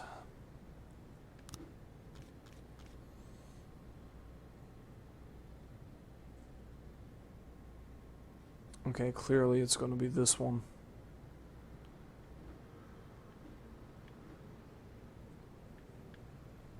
Yeah, clearly it's going to be this one, then this one, then this one. Suspect is Quan Yin Lin, Chinese immigrant, recently expelled from the university. 911 complete. Christopher G. Sand, thank you for doing what we asked. Here's the amount we agreed on. Offender escaped. Yes, I'm well aware.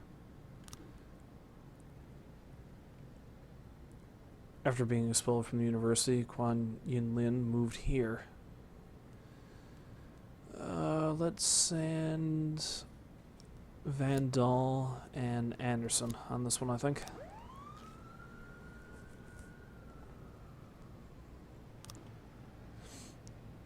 Jack, you must have seen the newspaper stories about Thomas Blaine, the retired cop who went schizophrenic and shot a pregnant woman. To ensure this tragedy doesn't repeat itself, we decided to conduct psychological testing for all the cops over 50 years of age. That includes you, Jack. Tomorrow morning, Dr. Eleanora Waterby is waiting for you in her office. Don't be late. Alright.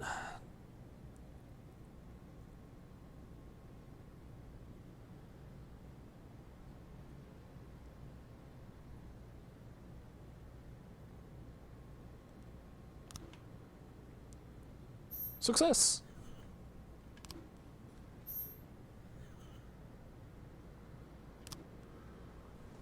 Well, perfect. End the day.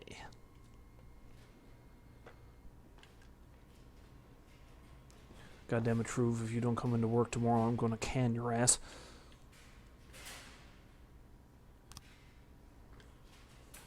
No, I can't order Stovall to work 2 days in a row. It'll probably kill him.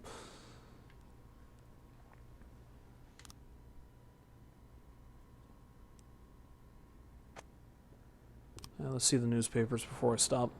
City Treasury doles out 90 grand for Mayor's birthday. Mysterious Robespierre announced political ambitions. Oh.